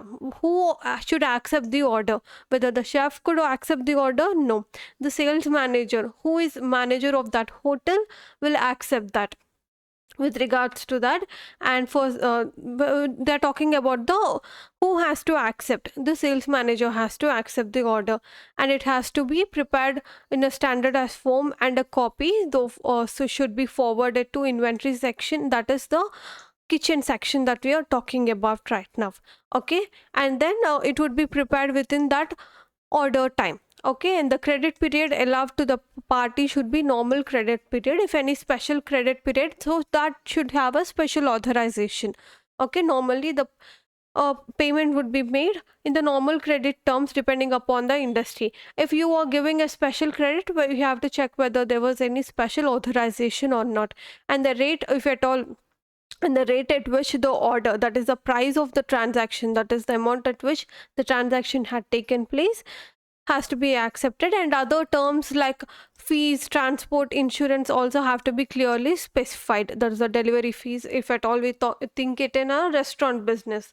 Okay, before deciding upon the credit period, just give a reference to the credit section. As it all, we whenever we give a loan to a borrower, etc., like we have to check the credit worthiness of the borrower. Same like for a giving a trade credit, you have to check the credit worthiness of the party. First thing, you have got some order and you have to check the inventory whether you could execute that in time. Second thing, who has to accept the order? Sales manager, who has the authority, has to accept the order and forward that to the inventory section. That's the restaurant, that is the kitchen that we are talking for a restaurant business. And third thing, if you're giving normal credit period, no problem. If you're giving a special credit, because there's a special authorization or not. Before giving any kind of special credits, etc., you have to check the credit worthiness of the party. And the fourth one is the transaction price, and you have to clearly mention any kind of external extra charges like transport, insurance, etc. This is how you audit sales. Opening balances. First, we'll go with the objectives of the auditor here. The objective of the auditor with regards to opening balance is to obtain sufficient appropriate audit evidence with regards to opening balances. Whether two things. First thing, two things is whether the opening balances contain misstatement that materially affect current period financial statements. You see, these opening balances have some misstatements that affects current year financial statement in which the auditor is auditing.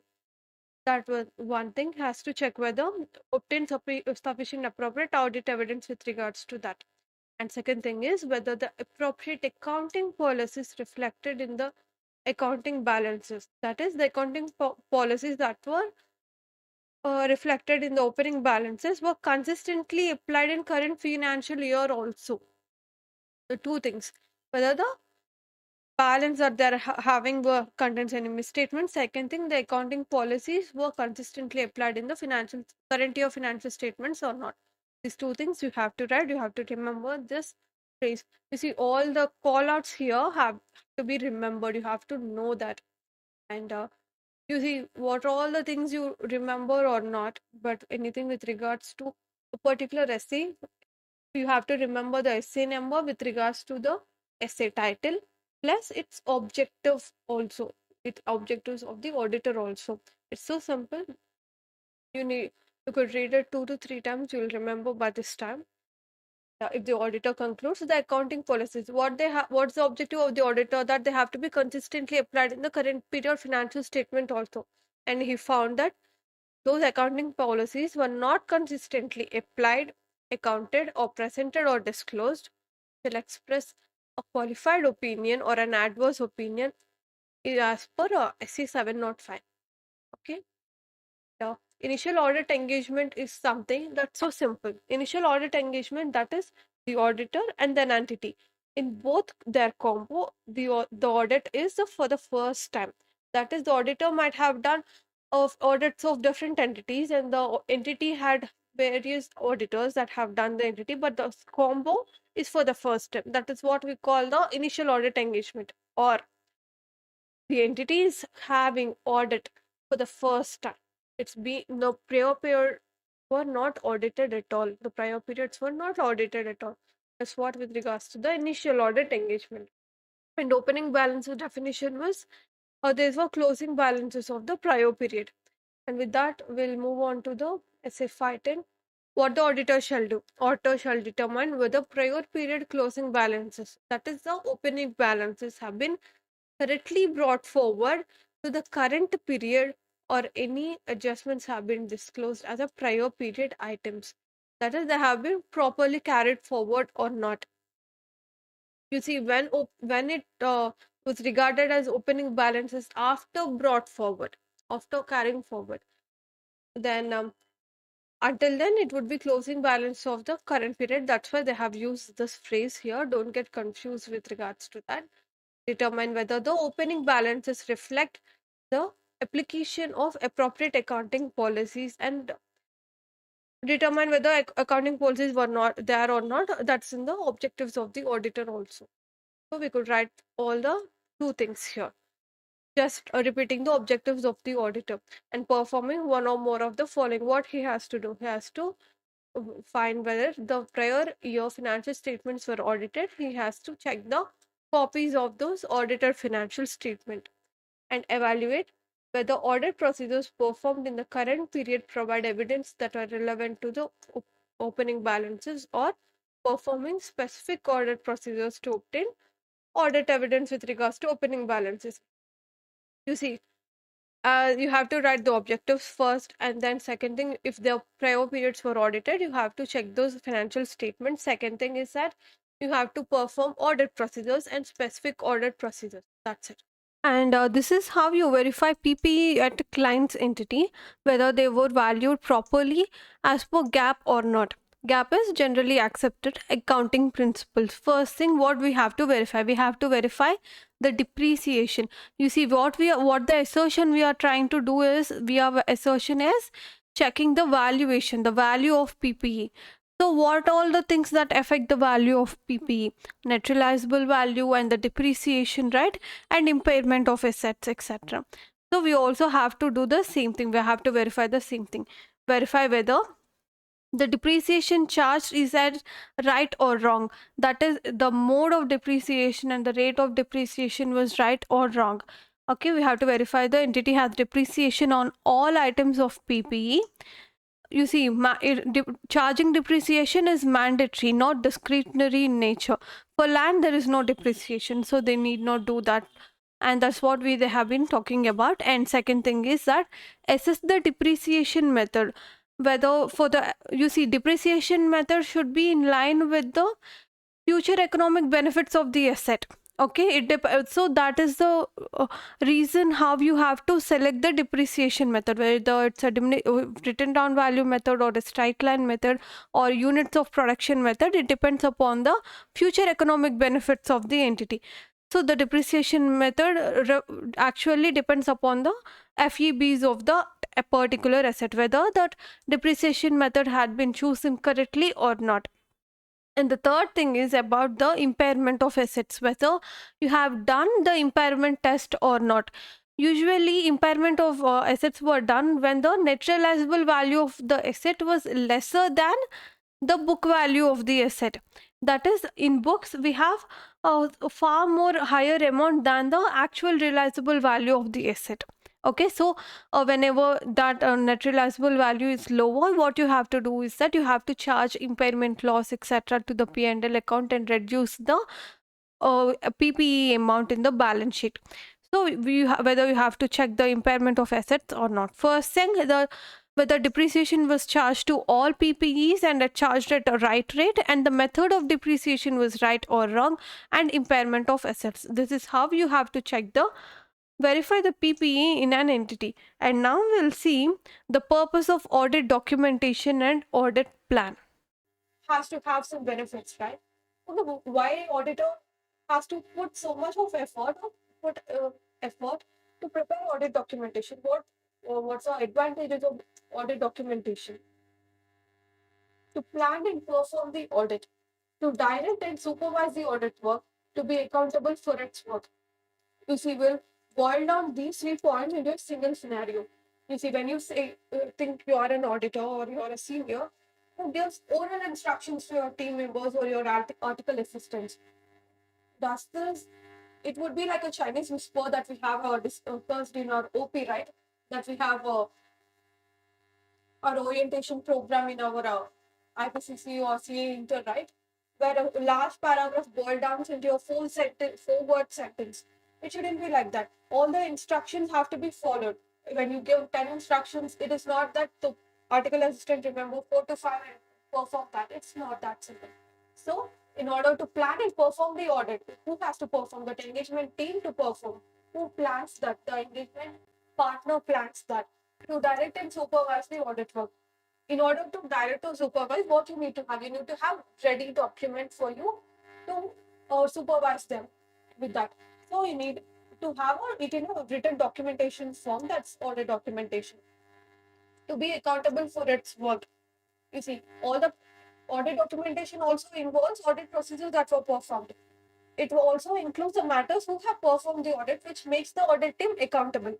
So these 3 things were boiled down to this point, this situation where the engagement partner gives audit instructions or audit procedures to its teammates to plan and perform the audit. Second thing, to direct and supervise. After giving some instructions, we have to direct them and supervise how the work is done. And third thing is with regards to audit team members, engagement team members to be accountable for their work. Third thing, retaining a record, and fourth thing, the retaining a record of matters of continuing significance to future audits. We have moved to next year now. There's a little bit progress had happened. We have been seniors now, and our juniors will see how we have performed the audit for their future reference, future audits. And the next one is enabling the conduct of quality control reviews and inspections, and enabling the conduct of external inspection like QCR and like peer review, quality control reviews, etc. They're talking about this. The audit firm also have to report to few authorities on how the quality control procedures that were being performed in its audit engagement, like peer review that you have got. Obviously, peer review have got so many amendments this time. We need to check out the audit amendments video there. But and moving on to here, enabling the conduct of quality controls and inspection and external inspections. That's it. These were the advantages of audit documentation, that scenario, to plan the audit and for the future reference, and few inspections and reviews. And now we'll move on to our next topic, that is analytical procedures to obtain audit evidence. That's with regards to analytical procedures. Objectives of the auditor under this 520 were to obtain relevant and reliable audit evidence while using substantive analytical procedures. That is, using substantive analytical procedures. For that, what he has to obtain? He has to obtain relevant and reliable audit evidence and design and perform analytical procedures that assist the auditor when forming an overall conclusion as to whether financial statements are consistent with auditor's understanding of the entity. You see, this is something in relation to understanding of the entity and the relevant and reliableness of the audit evidence. With regards to it is something that's different from sufficient and appropriate audit evidence, right? Because it has more financial and non-financial information and all that things. only for the analytical processes, we want relevant and reliable information. Reliable is something, it's again talking about the source of the information. Relevant is with regards to the relationship. It has to be more logical connection with the assertion that we are doing. So that's with regards to that. That's how to analyze the objective of the auditor.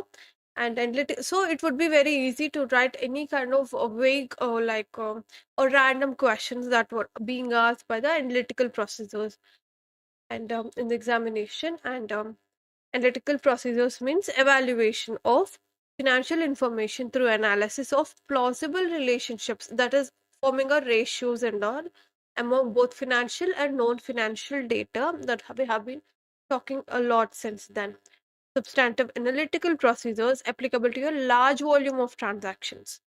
Substantive means a large, that tend to be predictable over time, just like rent, salaries, sales, etc. Unsophisticated predictive model is like a non-information, non-financial information to our financial information ratio. And the result of such analytical procedures may identify a previously unrecognized risk of material misstatement. Why they have included here 315 for the with regards to only this clause, with only with this objective, that is it would assist the auditor in finding something that were consistent with the auditor's understanding of the entity, that his analytical procedures results and his understanding of the entity were relevant. That's what they're talking about. Say 315 here. That's also again talks about identifying and assessing the risk of material misstatement with understanding the entities and its internal, including its internal controls, right? That's why for that, so to revise, if they were not consistent, he has to revise the assessment of risk of material misstatements and then modify the planned and planned audit procedures to modify the planned audit process. And we'll move on with SA 520 here. What a substantial analytical procedure, what you have to do. First, you have to determine the suitability, that is relevance, the relevance, that what we seen in the objective here, the suitability of the particular substantive analytical procedure for the given assertion, whether you're checking the accuracy, completeness, etc. For that, you have to check the relevance, logical connection, and you have to check the reliability of the data. Again, it's in the objective. You have to check the reliability of the data and relevance of the information available and controls over the preparation, and develop an expectation results, whether there is sufficiently whether that amount evaluate whether the exception is sufficiently precise to identify a misstatement. That's also again they're talking about the objective. What the result should be equal to the auditor's understanding of the entity. In the second objective, right, they're also talking about the same thing with regards to the understanding of the entity, means the identifying of the material misstatement, the risk of misstatements in the entity as a 315, that has to be equal to that, and determine the difference recorded and expected values that is acceptable. That is, if there were any differences here, you have to determine that difference also, that is difference from the substantive analytical procedures to all the identifying of risk of material misstatement and understanding of entities environment in SA 315. SA 315 one side, and analytical procedures, substantive analytical procedures one side. Any difference between them you have to identify and determine. That's all with regards to this. And reliability of data is influenced by what? This is another generic question. It depends upon the, you could write the generalization that we have discussed earlier, depends upon the source and depends upon the nature, that's whether it's a oral or written, etc. And comparability of the information, that is, it has to be a more corroborative audit evidence, and the controls over the preparation of financial information. That's all. We have completed the SA 520 analytical procedures. First thing is that it all lies with the objectives of the auditor only here. Most of the essays were with that, like that only. that it has to be relevant and reliable audit evidence, and it has to be inconsistent with what all the things we have done in SC 315, understanding the entity and identifying and assessing the risk of material mistake. And now we'll move on to our next topic, that is audit file documentation.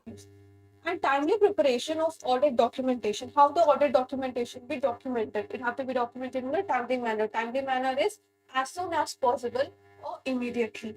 Preparing sufficient and appropriate audit documentation. Whenever you have to describe an audit documentation, you have to describe it as sufficient and appropriate audit documentation on a timely basis to enhance the quality of the audit. You see, audit documentation enhances the quality of the audit. As we have already discussed here, when you give 10 instructions, the engagement team does 4 to 5, it is not a quality audit, right? They have to do all the 10 on 10. That's what quality of the audit lies there. It also facilitates the effective review, evaluation of the audit evidence obtained, and conclusions reached before auditor's report is finalized. That is to review the audit evidence and review the conclusions, evaluate the conclusions. See, what's the responsibility of the auditor again? To give an audit report on the conclusion, on the audit evidence that he had obtained, right? In order to give an audit report, what you have to do? You have to review the audit evidence and evaluate the conclusions that were reached from the audit evidence, and an appropriate time limit within which to complete the assembly of final audit file, that is final assembly, is ordinarily not more than 60 days after the date of auditor's report. After the auditor had signed the audit report, within 60 days, there have to be final assembly of the audit documentation. This is widely tested in MCQ. We'll see also the linked portion here. What are the changes made to audit documentation during the final assembly process? This is also an important question. This is a category question in this A20, SA 230 audit documentation. You see, after completion of all the audit procedures and everything, what are the things you have to do while final assembly of the audit? You see, auditor is, when he's signing the audit report, by that time all the audit procedures should have been performed, all the disagreements have been reached into a conclusion, right? What have to do in the final assembly process? We have to sort things out and have to delete some files, or we have to eliminate or discard few unnecessary things. But at the final assembly process, you cannot go and do the depreciation calculations or assessment of risk there. This audit was completed here. After that, what you could do? You could delete or discard superseded documentation. What are superseded documentation? You see, audit is a process, right? You think of audit as a 10-step process. Audit is a 10 days process. You have got some information on day 3, and you have got some information on day 7 on the same aspect as on the day 3, that is superseding, that is overriding the information, or in addition to that, where your conclusions or where your thinking process gets changed or gets into another direction. So with which information you will give more weight to, on day 3 or day 7? Obviously day 7, right? Day 3 were the superseded documentation, or all the documentations or the conclusions reached in or day 3 was superseded by day 7. That is what superseded documentations were. Deleting and discarding such superseded documentation, and sorting, collating, and cross-referencing working papers. You have to collate the working papers. Collating is like combining 2 different audit working papers into a single set, where like someone who had physically verified the assets of the entity and someone who had verified the accounting depreciation or depreciation, we have to combine them and sort them and cross-reference those working papers, and signing off on completion of checklist. As we have already discussed, they have given 10 instructions, out of which 10 on 10 has to be done. You have to sign that all the 10 have, or 10 on 10 have to be had done by that engagement team head. And documenting audit evidence that auditor has obtained, discussed, agreed with the relevant members of the engagement team before the date of the audit report. What we should not have any disagreements with the EQCR he is taking a reference of, or auditors, experts, or management or audit team engagement members, audit engagement team members. We have to reach some conclusions. You have to document those things. These were all the things that should be changed in the final assembly process. What are the things? Deleting and discarding superseded documentation, sorting, collating, and cross-referencing working papers, signing a checklist, and documenting audit evidence that were obtained by the engagement team. And now we'll discuss. And now we'll see the difference between audit and investigation. You see, again, it's an important question. Audit is different from investigation. You see, investigation is done when somebody has a doubt on the company that a fraud had happened. That is, there's air that was a fraud had been happening there. Audit is just due to voluntarily or through statutory requirements, audit was done. And audit was not done with a preconceived notion about the state of affairs, about being wrong or something wrong that has been happening. Obviously, auditor has to have some professional skepticism that whether these could indicate a fraud or error, but he do not have a preconceived notion. That is, he had presumed, okay, there's something fraud that had been happened in this company and I have to find out.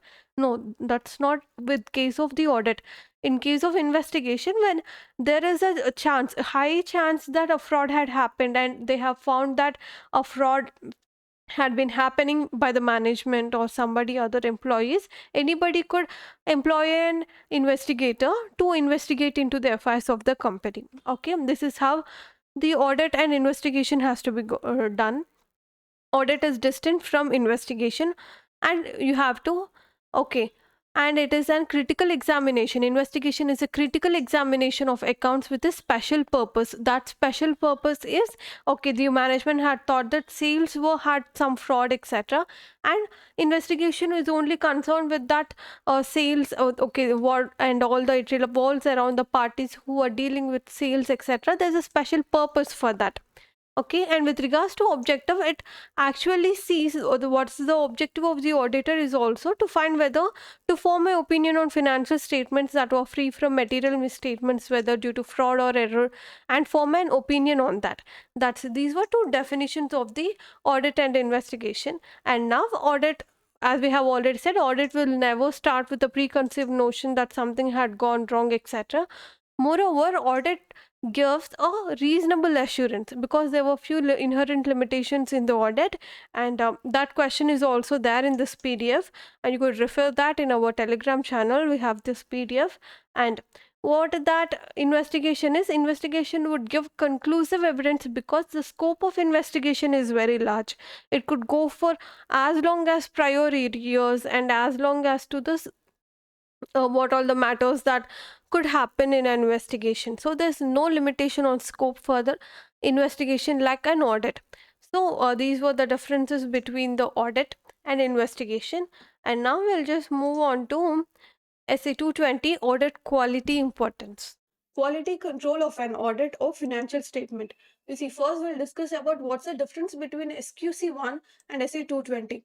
SQC1 are the quality control procedures that were mostly done in audit firm. This was quality control procedures that were done while doing the audit. That is, quality control procedures have to be followed by all personnel who are in the audit firm, that is a clientele, that's the auditor. Here, the quality control have to be performed or have to be maintained by the engagement team, that is who have gone to audit an entity. And with that said, we'll move on to our first summary portion.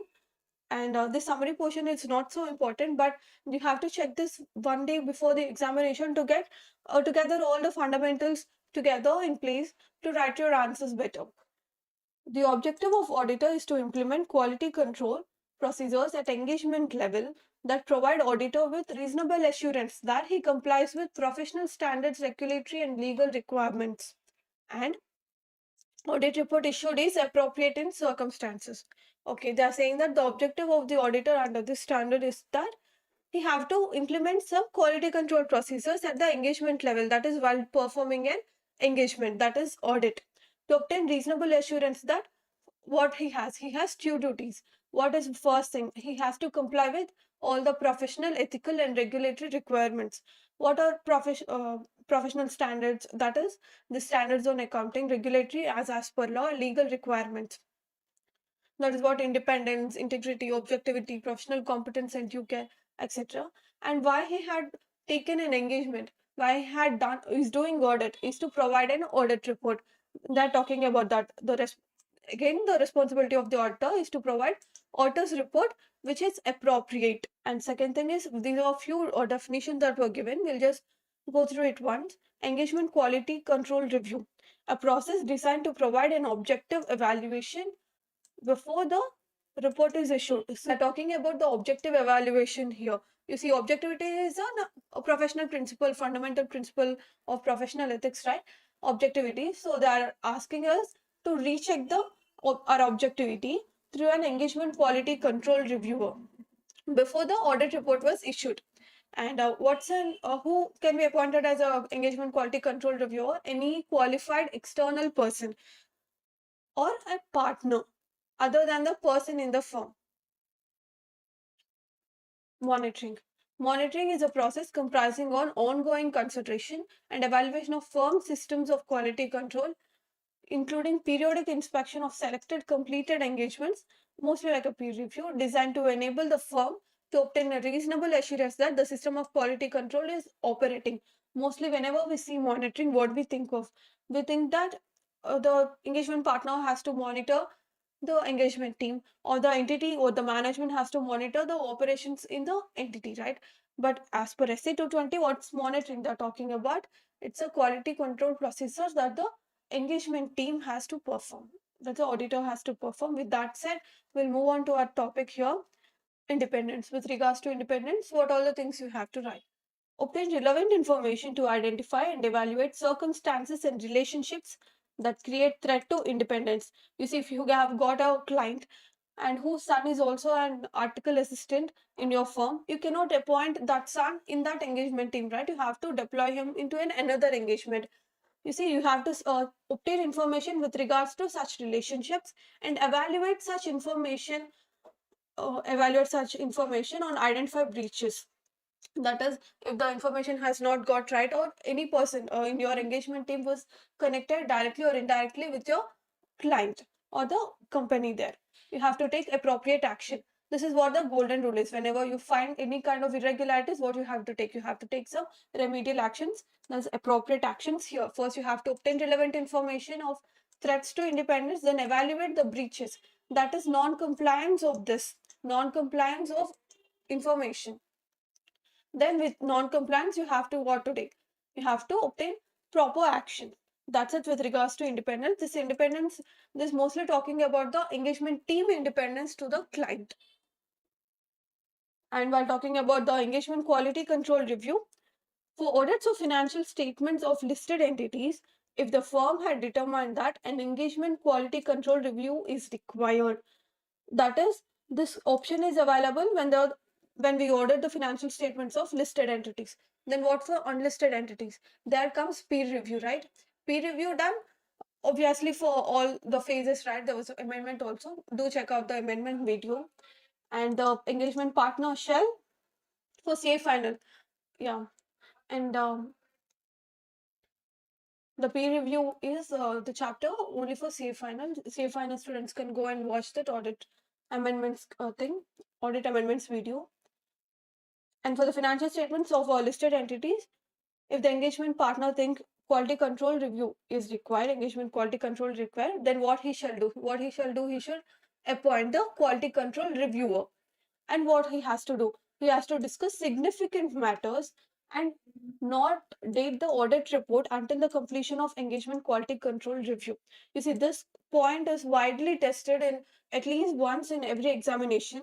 They're talking about is that mostly how this point could be asked is like, if there were any disputes between any non-compliance, or they're not agreeing to something, either the engagement partner or the engagement team, people of the engagement team can, because the responsibility lies with the engagement partner, they'll ask, because the responsibility of the engagement is helps with the engagement partner can issue the audit report without clarifying all the doubts and disagreements. But he should not do that. He should not sign the audit report unless there were no disagreements. Everything has to be clear. They are also talking about like that only here. They should not date the audit report until the completion of engagement quality control review. You see why you appointed him? You appointed to discuss the significant matters that were arising during the engagement audit engagement, to check the objectivity of the client. So he shall not sign the audit report until completion of that. And here the engagement quality reviewer shall evaluate what he shall evaluate, what all the things he had discussed with shall evaluate, what were the things that were discussed, significant matters were discussed, and any kind of irregularities or difference of opinions were also should be evaluated, should be checked for. And financial statements and proposed auditor's report. Why audit was doing such engagement? He's doing engagement to form an audit report on the financial statements of the entity. So he shall also evaluate the financial statement and a proposed audit report. It's a proposed audit report. Please mention to write here proposed, because he should not issue the audit report until completion of engagement quality control review. And selected audit documentation. While performing the audit, what the auditor gains, what's his property, audit documentation is his property. So we have to also evaluate the selected audit documentation and conclusions reached and firm's independence that we are talking about. And if any consultation has taken place on matters involving difference of opinion, I have to evaluate all these things. Significant matters, financial statement, proposed audit report, audit documentation, firm independence, any difference of opinions. And in case of difference of opinion, the engagement team shall follow firm's policies and procedures for dealing with and resolving the difference of opinion. They have to follow the SQC one. That's all the quality control procedures they have when there was a difference of opinion. With regards to documentation, what the auditor has to document. He has to document the issues with relevant ethical requirements on how they were resolved. What are they talking about? They're talking about the independence here. Independence is an ethical requirement. This, you see, he has to document what? He has to document the appropriate actions that were taken, the issues and the breaches here. The breaches here and the appropriate actions that were taken. Issues with ethical requirements and how they were resolved. Conclusions on compliance with independence and all the conclusions that were reached. And conclusions reached regarding acceptance and continuance of client relationships and engagements. That's what the things that we do prior to the audit. It's a 200. Consultations undertaken during the course of the audit engagement. What consultations they're talking about? They're talking about engagement quality control reviewer consultations. And with these things, these are the things that the auditor has to document. You see, whenever you see what all the things that the auditor has to document, you have to check for. You see, that is not something from out of nowhere. He documents. He documents what all the things that he does under that specific act.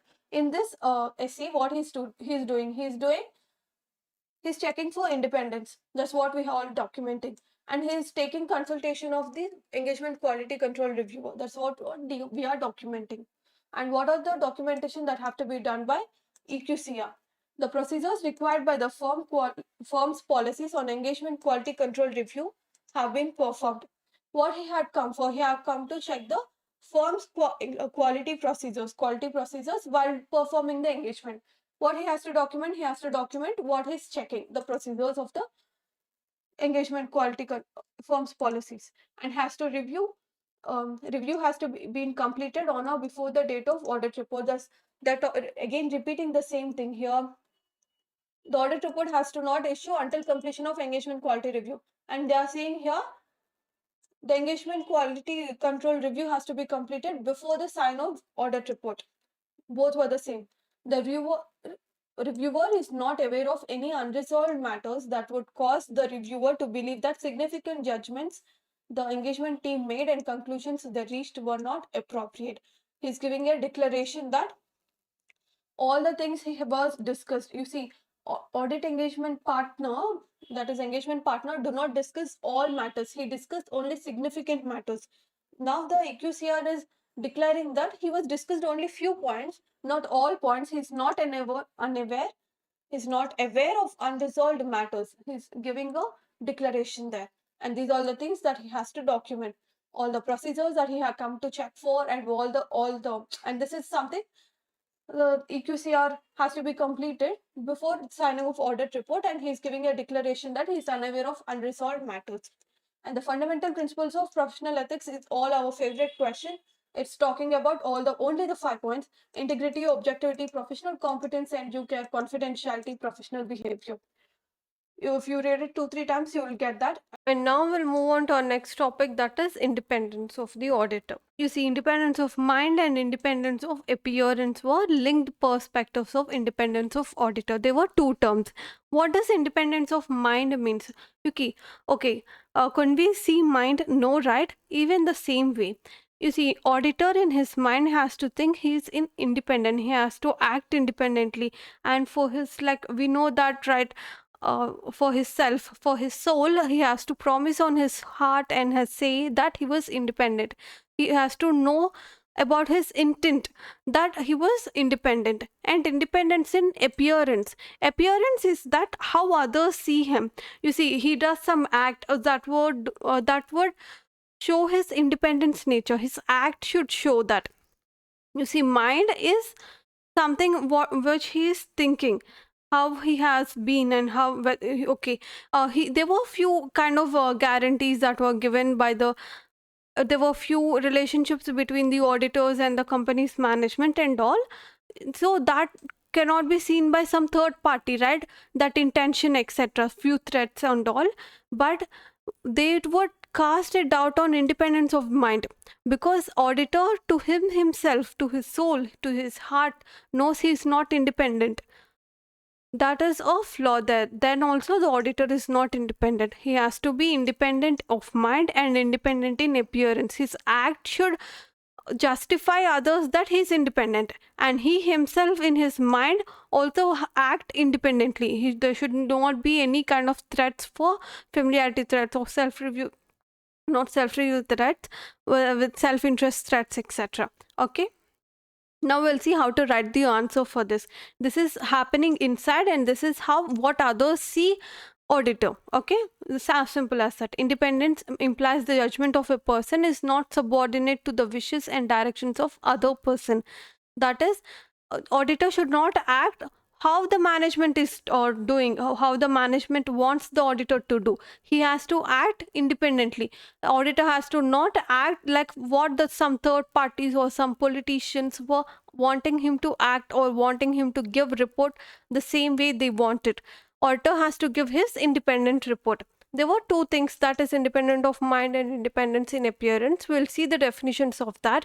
The state of mind that permits the provision of an opinion without being affected by influences, or allowing an individual to act with integrity and exercise objectivity and professional skepticism. Integrity means what do you talk, what do you perform. They have to be aligned. Okay, objectivity is that you do not have an bias over that. Professional skepticism is, we all know, a questioning mind, what are these could form of fraud or error, etc., right? You see, author has to be independent of this mind. And independence with regards to appearance is that he has to avoid all the circumstances and facts that significant that a third party would reasonably conclude an auditor's integrity, objectivity, professional skepticism. As to his self, he has to maintain integrity, objectivity, and professional skepticism. He also had to act in the same way that even the third party also think. This is the third party's perspective. Also think that the auditor has integrity, objectivity, professional skepticism, were not compromised in his acts, etc. Okay, these were with regards to independence of the auditor. And now we'll move on to the risk factors of sampling and techniques of sampling with that. The audit sampling, as always, we'll go and discuss the first objectives of the auditor. The objective of the auditor when doing audit sampling is to provide a reasonable basis to draw conclusion on the population on which sample was selected. You see, the audit procedures and the audit sampling was done on a sample. But what he's doing, he's obtaining a reasonable basis. He's obtaining conclusions about the population as per a reasonable basis. So that is, he's forming an opinion on whole population while auditing the some samples. And this is the definition of audit sampling, that is application of audit procedure to less than 100% of items within the population. And they have the samples have a chance of selection. Every sample has a chance of selection, and they provide a reasonable basis to draw the conclusions on the entire population. This is the key phrase that you have to use in this standard 530. Sampling risk is the definition of sampling risk. The risk that the auditor's conclusion based on a sample may be different from the conclusion if had done the entire population. That is, he had got some conclusions by auditing a sample, but there's a risk that his opinion might change when he audits the entire population. That is what the sampling risk talks about. There were two types of sampling risk. First one is, that is, he had been more on a positive side. That is, the controls were not that effective, but he thinks they were more effective than they actually are. And while doing tests of details, he found that there were no material misstatement, but in fact there were actually as. That's the first one. Second thing, he's been more pessimist, he's been more negative, that the test of controls, the controls are less effective than they were actually are. And in case of tests of details, the material misstatement exists when they're actually not. These were two sampling risks that the author might have. And anomaly is the definition of anomaly, which is a misstatement or deviation. Misstatement with regards to or financial information on a statement or assertion. Deviation with regards to the internal controls, that is demonstrably not representative of a misstatement or a deviation in a population. Normally means a deviation, or that's something that was unexpected while auditing samples.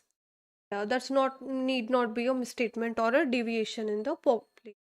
And these all the four statements with regard for definition: statistical sampling, stratification, tolerable misstatement, and tolerable rate of deviation has to be read. You have to do rewrite that things. You have to know these four definitions before going to the examination. An approach to sampling that has following characteristic. What does statistical sampling has? They use probability theory to evaluate sample results. The samples have some results, right? They will use probability theory in order to ascertain that if they have what like they have you taken 20% of the population as samples, and they have got some like one misstatement for the 20%, and by using of popular probability theory, as for the 100% there were total five misstatements that would be happen. So they use probability theory, that's a statistical sampling, include measurement of the sampling risk. Okay, and they use random selection of sample items. They have to use sample items and use probability theory. This is what a statistical sampling is. If anything, these do not comply, that's a non-statistical sampling. Stratification is just by dividing the population into groups having similar characteristics. Okay, like a tolerable misstatement. Tolerable misstatement is that monetary amount that the auditor is willing to accept as a misstatement in his audit procedures, etc. Willing to accept that. Tolerable rate of deviation is such that that particular deviation that the auditor is willing to accept in the internal controls. Tolerable misstatement, something that's related to the financial information, and something that was related to the internal controls is rate of deviation. Okay, monetary amount set by auditor in respect of which auditor seeks to obtain an appropriate level of assurance that the monetary amount set by the auditor is not exceeded by the actual misstatement. And the tolerable rate of deviation is the rate of deviation from the prescribed internal controls set by the auditors in respect of which auditor seeks to obtain an appropriate level of assurance that the rate of deviation set by the auditor not exceeded by the actual rate of deviation in the population. Okay, these were the tolerable. The auditor is tolerable in this amount of misstatement and this rate of deviation with regards to internal control. And with that said, we'll just move on to the SA 513 non-sampling risk. Non-sampling risk is that type of risk that it's not due to the risk, that was not due to the sampling, that was with regards to something other else. That is with regards to the audit procedure, the auditor might found or misinterpretation of the audit evidence, or failure to recognize a misstatement, or any other reasons other than sampling. That is, you see, when the sampling risk was there, what's the sampling risk?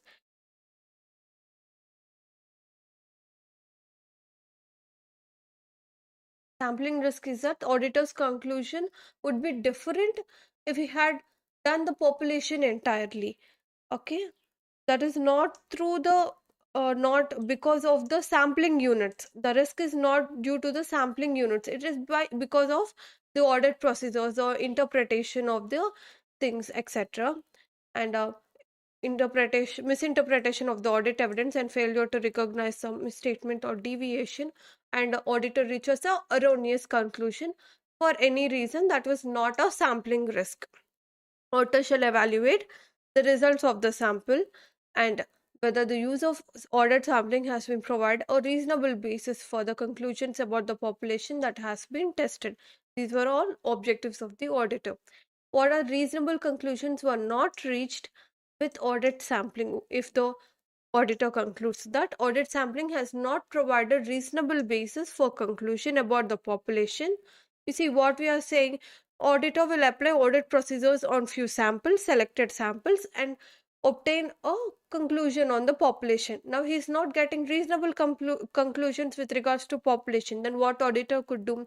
Auditor could request the management to investigate misstatements that have been identified and potential for the further misstatements, that he had already found few misstatements, and he requesting the management to further investigate for the further misstatements, and tailor means modify the nature, timing, and extent of the further audit procedures, which also we have discussed in the objectives of the auditor. And auditor shall determine a sample size sufficient to reduce the sampling risk to an acceptably low level. You see, one for 100%, when the risk of misstatements were high, he cannot go for 2%, 3% of sample size. He have to do almost 40% to 60% of the sample size, right? So they are talking about the sample size have to be sufficient with regards to the quantity. Select items for the sample in which by way each sampling unit in the population has a chance of selection. And audit procedure is not applicable to the selected item. Perform the procedures on a replacement item. If the audit procedures that were made by the auditor were not applicable to a few selected items, like few selected where the risk of material misstatement was high and few important parties, etc., then what he has to do, he has to perform the procedure on a replacement item, and he has to replace that to the another item. And unable to apply the designed audit procedures, treat that item as a deviation from the prescribed control in case of test of control, or a misstatement in case of test of details. If he is unable to apply the audit procedures, that could be a test of deviation from test of controls, or a misstatement from the test of details. To use a statistical or a non-statistical sampling approach is a matter for auditor's judgment. Sample size is not a valid criteria to distinguish between the statistical and non-statistical approach. You see, there will be no question with regards to all these 4 points. Uh, it is just for the common understanding purpose, just to know it is there. And stratification and value weighted selection. Stratifications were a group of having similar characteristics, and value weighted items were with regards to only particular monetary limit, etc. We'll see the difference between stratification and value weighted selection. Stratification is when performing tests of details, the population is often stratified by monetary value. This allows the greater audit effort to be directed to a larger value items, and these items may contain greatest potential misstatements in terms of overstatement. You see, all the large value items here have been divided or have been created as a group. So this is what stratification was. There's a quality involves there. When performing tests of details, it may be efficient to identify the sampling unit as an individual monetary unit that make up population, having selected specific monetary units from within the population. This is with regards to the value weighted selection. Now we'll see an example like this. You see, all these were or like debtors balance, if you guess it as a debtor balance, and we are picking up samples from $100 to $25,000. You see, customer 6 is having $950 thing, and customer 20 is having 25,000. That was nearer to 25,000. What happens in a value weighted sampling is that customer 6 has lesser number of chances than customer 20, because the monetary amount which is higher has a higher chance to be picked up as a sampling unit. And that's it. That is what the only thing that's the difference between stratification and a value weighted selection. That is, more the value of that particular population or that particular sample has, it has more chance of being selected as a sample. Whereas stratification is all the large value items was categorized and grouped and together, and they were selected. We are making a group, and here we are randomly selecting from a particular monetary range, and for that the random selection is more the weights, more the amount was higher to the more weight the monetary limit was, it had more chance to be selected, and that's the difference between that. And with regards to the methods of selecting samples, it's a random selection and systematic selection, like a size, you give a particular sampling interval. For example, you have determined a starting point for the 50, and each 50th unit will be selected thereof. The systematic sampling and a block selection were mostly similar, but here we select only one particular thing. But in block, we select a particular block of items. In our keyword kit series, we have discussed all the difference between the block sampling and cluster sampling and all. Please go and check there. And the monetary unit sampling is same as value weighted selection. The in the entire population, the items that have higher value have more prone to get selected as a sample. Haphazard sampling is objectivity by the auditor. And with regards to this sampling size, I will just see this here. Sampling size of tests of details and sampling size with regards to tests of control. When there's an increase in risk of risk assessment, obviously sample size increases. An increase in tolerable rate of deviation, sampling size decreases. That is, tolerable rate of deviation is something the auditor is accepting to be wrong. So that's why the sampling size would decrease. And an increase in the expected rate of deviation, then sampling size would increase. That is, again, the risk was being higher. An increase in the auditor's desired level of assurance. You want more assurance, more sampling size. This is with regard to the sufficiency. And an increase in the number of sampling units in the population, it has a negligible effect on the sampling size. Okay. Now, with regards to the, this was even tested in the MCQ, that's negligible effect. Don't skip this part. Remember this. Do check out just 1 hour before the examination. It's an important part. Sample size, or you may take a screenshot of it. Sample size of test of details is that with regards to increase in risk assessment, sampling size would increase, and increase in use of substantive procedures at same assertion. Then you see, you are applying more procedures, means you are increasing the quality. So the sampling size could decrease. An increase in the auditor's desired level of assurance. Its desired level of, if we wanted to increase his assurance, sampling size would increase. An increase in tolerable misstatement, you know the answer, sampling size decreases, because he is willing to accept a lot of misstatements to be in his work. And an increase in the misstatement, the auditor expects there is a chance of risk, so their sampling size would increase. Stratification of population when appropriate, then sampling size decreases. Stratification is what, like, they were using stratification means they are pulling up, they are grouping the things. So obviously size would decrease as they are eliminating all the unnecessary part. The number of sampling units in the population has a negligible effect. The number of units with regards to population has always a negligible effect. And that's with regards to 530. And now we'll move on with internal financial controls and IT relevance to the audit. And first we'll see, whenever you see, or you could read it from here, or you could just copy paste what all you have read it in banks. You see, bank audit is something that was alternative to ITs, etc., where you find similarly mostly the same points. Whenever you have some like 6 points, 4 to 5 points would be aligned with the bank audit, because banks were also so specialized. Apart from all the loans and etc., it is also specialized for the IT also, and we have discussed that. And you could also write what all points you remember from IT specialized risk in banks. You could write or just read it from here, but read only one time these things IT, because you're not here to read the same thing from different pages or different chapters, etc.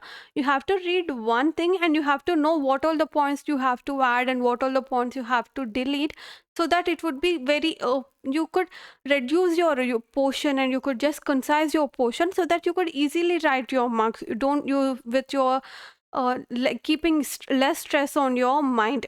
Okay, so the portion was also very heavy in audit, so it would reduce your burden. So you have to know the tips and tricks to know what all have to be read and what all duplicates have to be skipped. Okay, this is a duplicate question for the IT considerations in bank audit. There you could read it or write it from there, or you could just read this and do write this here. Okay, and what all the considerations were. First, because due to they were increased in systems and application software in the business. Okay, you see, for banks, it was, we'll write it as banks because it is a normal entity here. We have written as a business here. So these were the additions and deletions. Audit is mostly like a behavioral science, mostly the same thing. All the humans behave the same way, etc. We have to know the responsibilities and what all the things that were there in the business. That's it, as simple as that. And you need not mug up anything in audit, as like we have seen uh, like RMS in bank audit to the internal financial components, right? Likewise, you have to link to two different things and write so simply. Okay, this is was also the same thing where there was systems and application software. By the way, the difference between controls, internal controls and internal financial controls was in keyword cut series. Make do also watch that. And okay, with no delay, with we'll just see what all the situation that it is relevant to the internal financial controls for an audit. Okay, increased use of systems and software. Okay, complexity of transactions, high tech nature of business, volume of transactions, company policy and regulatory requirements. Okay, first, what is IT means? You see, IT is a type of environment. What is internal financial controls for? These were the internal controls under which the financial statements or financial information was being prepared. That environment had got some IT spice added to that. What does IT mean? System, software, right? Why do we use systems and software? Because we have complex transactions. We have high volume of transactions.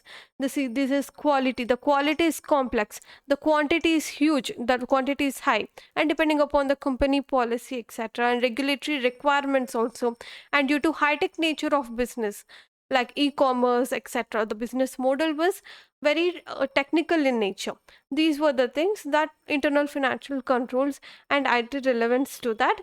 And now we'll move on to our next topic, audit of clubs. And we'll not only audit of clubs, we'll also discuss few other things. Okay. Okay, now we'll discuss audit of clubs. Okay, in order to enter a club, what we have to do, we have to take membership. Okay, how do we do that? That's there were two types of the things. That is, first, in order to enter into any club, we'll just have to make entrance fees. In order to continue as a member, we have to make some subscriptions like monthly subscriptions, yearly subscriptions, etc.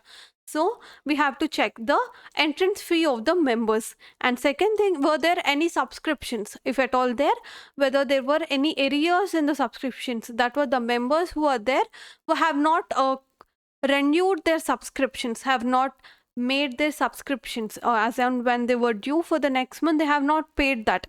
Since we are talking about members, right, we'll also just check the members registers and member accounts. Okay, and 4 points were completed. First thing, in order a person have to enter into a club, they have to pay some entrance fees. Okay, that is one time payment, so there would be no areas. Who all have paid that entrance fee would get entered as a member. Second thing, in order to continue as a member, they have to do some subscriptions, etc.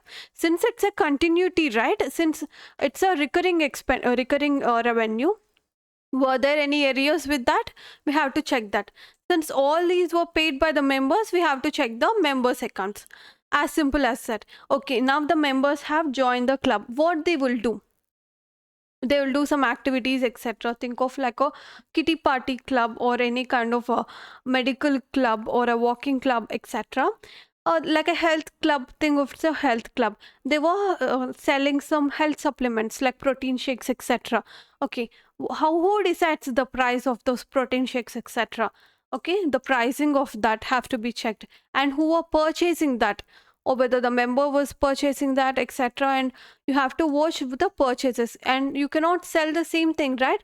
You have to arrange some bottles, or you have to have some tables, etc. Like, or say, I think it's like herbal nutrition club that had been widely popular, right? Herbal clubs, etc., protein shakes and all those clubs, and whether there could be any margins that were earned for this club, and the inventories that were maintained, and or the initial investments that were made through the club.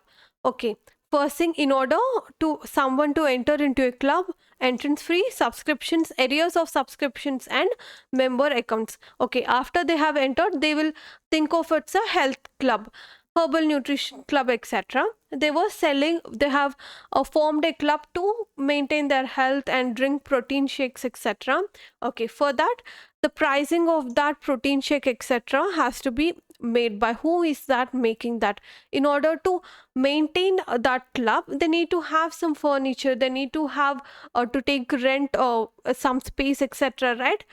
That investments they have to give, and the inventories of the protein shakes, and the margins that were earned from those purchases that were made by the members. If you remember it like a process, if you live in that situation, it would be very easy. So it's so a logical flow, right? That is what. Okay, they have joined to take protein shakes. First, that they have to invest in some property, etc., to and take rents, etc., and they have to invest in the inventories of those protein shakes, and they have to make this purchases and maintain inventories, and make purchases, and they have to sell it to the members. That's it, and the margins would be earned. You have to all check that, and you have to check the management, someone who has to manage those, right? All the financial powers of the secretary of the club have to also be checked. These were simple, with just two scenarios we could just complete the audit of clubs. And now we'll see audit of hospital. First thing, hospital means, what do you think of? First, doctors, second, patients, and a big, huge building. Okay, well furnished building with well equipped machinery, etc. Okay, we'll discuss just with regards to that, how a hospital, how to audit a hospital. First, we have to discuss the who are giving the hospital revenue. First thing, patients. We have to check the register of patients and their collection of cash. And second thing, what are the income from any investments or rent that have been given, and the donations that were given to the hospital by either the like you have various government grants that will be given for various poor patients for to get treatment in big corporate hospitals, right? Those donations and etc., authorizations and sanctions, grants have to be checked. And you also have to check reconciliation of subscriptions like health subscription, or like yearly health checkups, etc. These have to be taken. And if the patients were suffering from any kind of conventional disease like sugar or blood pressure or some thyroid, etc., they need to take medicines regularly. So they could join a subscription plan for the hospital for a reduction in price and etc. You have to also check those subscriptions etc. And you have to check the budgets, internal controls, and depreciation of the investments, and various registers and the inventories of the what like medicines etc. and management representation certificate and all these, all the things you have to check in audit of hospitals. Okay, you have to just visualize when you audit is mostly of behavioral science, so you have to know how to act, how to behave. Whenever you see an hospital, what do you think of, what do you visualize, what do you see the things around? Okay, the same thing when you have entered into the cinema hall now, after hospital and all that chaos and all, you have entered the cinema hall. Okay, now as a CE, what do you think, what is the revenue of the cinema hall? Tickets and all the food stuff etc, right? Actually the cinema hall owner usually do not sell the food, popcorn, etc. They usually rent out the space. Okay, you have to check the rents there, and you also could check the parking fees for that, and you also whether with regards to any kind of tickets, right? You have to check the tickets and etc. We'll just see that. First, you have to verify the internal control with that entrance tickets and whether they were serially numbered or not. And with regards to the advance booking and with regards to the custody of the inventory of the tickets, or think of inventory of tickets is mostly not like a well online like book my show etc. Don't think of in that posh category. Think of it's like a normal town cinema hall. Okay, and the inventory of tickets, whether they were in custody or not, so that they would be responsible for any kind of black tickets that will be sold later on time. Okay, and statement of tickets that were sold, and you have to also check whether there were any free passes, and they have to also reconcile the entertainment tax, and you have to also check the sale of tickets etc. And you have to check for the charges collected for the advertisement. In cinema halls we'll have few advertisement, after the interval we'll have some regional advertisement with regards to that city, like with regards to we'll see some toothpaste ads, and we'll see some furniture ads, or any kind of exhibition ads, right? With that also the cinema hall would get some revenue. We also have to reconcile how much, how many, for how many advertisements and how much they have charged, and all these were in line with the agreement or not. We have to check that. And you also have to check the depreciation, because a lot of furniture was there in the cinema hall, all the seats and all. And you also have to, the special category is the distributors, how much you see you're paying to the distributors, like seeded distributors or South India, Karnataka distributors, etc. They were there, right? So how much you're paying your distributors to gain those rights for how many days for the show? All these things, and advance payment to the distributors and all. And these are with regards to audit of cinema hall. And now I have just covered a few of different types of entities and all. And there was also a PDF that was in the Telegram. You could just go and quickly wrap up the things there. And what do I recommend is, after watching this, do take the MCQs and or tests with regards to the MTPs and RTPs, which are free of cost. You could just test, so that you know which all the topics that you're lagging behind, as they cover a lot of wide range of topics. And with that said, you also have to just make sure complete the keyword kit series and some IELTS must do topics, which you see must do topics, must do questions were not just a wild guess. Okay, these were the topics that were repeated widely in the MTPs and RTPs and past questions by ICAI. These were the priority category. Okay, and do check out the limit charts in the Telegram channel. It is do check that, and it would be very helpful. ICAI had been recently asking a lot of limits, time limits with regards to any kind of penalties, etc. Do read that. And that's it. This is your homework for today, and tomorrow you read what all the things that you by end of this day you'll know what all the topics that you have been lagging behind, so that you could put more concentration tomorrow on what all the topics you have to revise in a first half of your day. Okay, and with that said, all the best for your examination. And do tell me in our Telegram channel whether what all the extra videos that you wanted for your examination for today, etc., so that I would help you all. And that's it. Happy learning, and I think that a happy mind retains a lot of information. Enjoy the audit, and just live in that moment, like what we have seen here: audit of different type of entities and audit of items in the financial statements. You have to live in that situation, and then uh, just write the answers, etc. And for the standards and all, if you don't have a lot of time with regards to standards, at least do remember the respective standard number to their names plus objectives of all standards. And there was also must do SEs list was also provided in the Telegram channel. Do read that must do SEs. And that's it. Happy learning, and see you next time.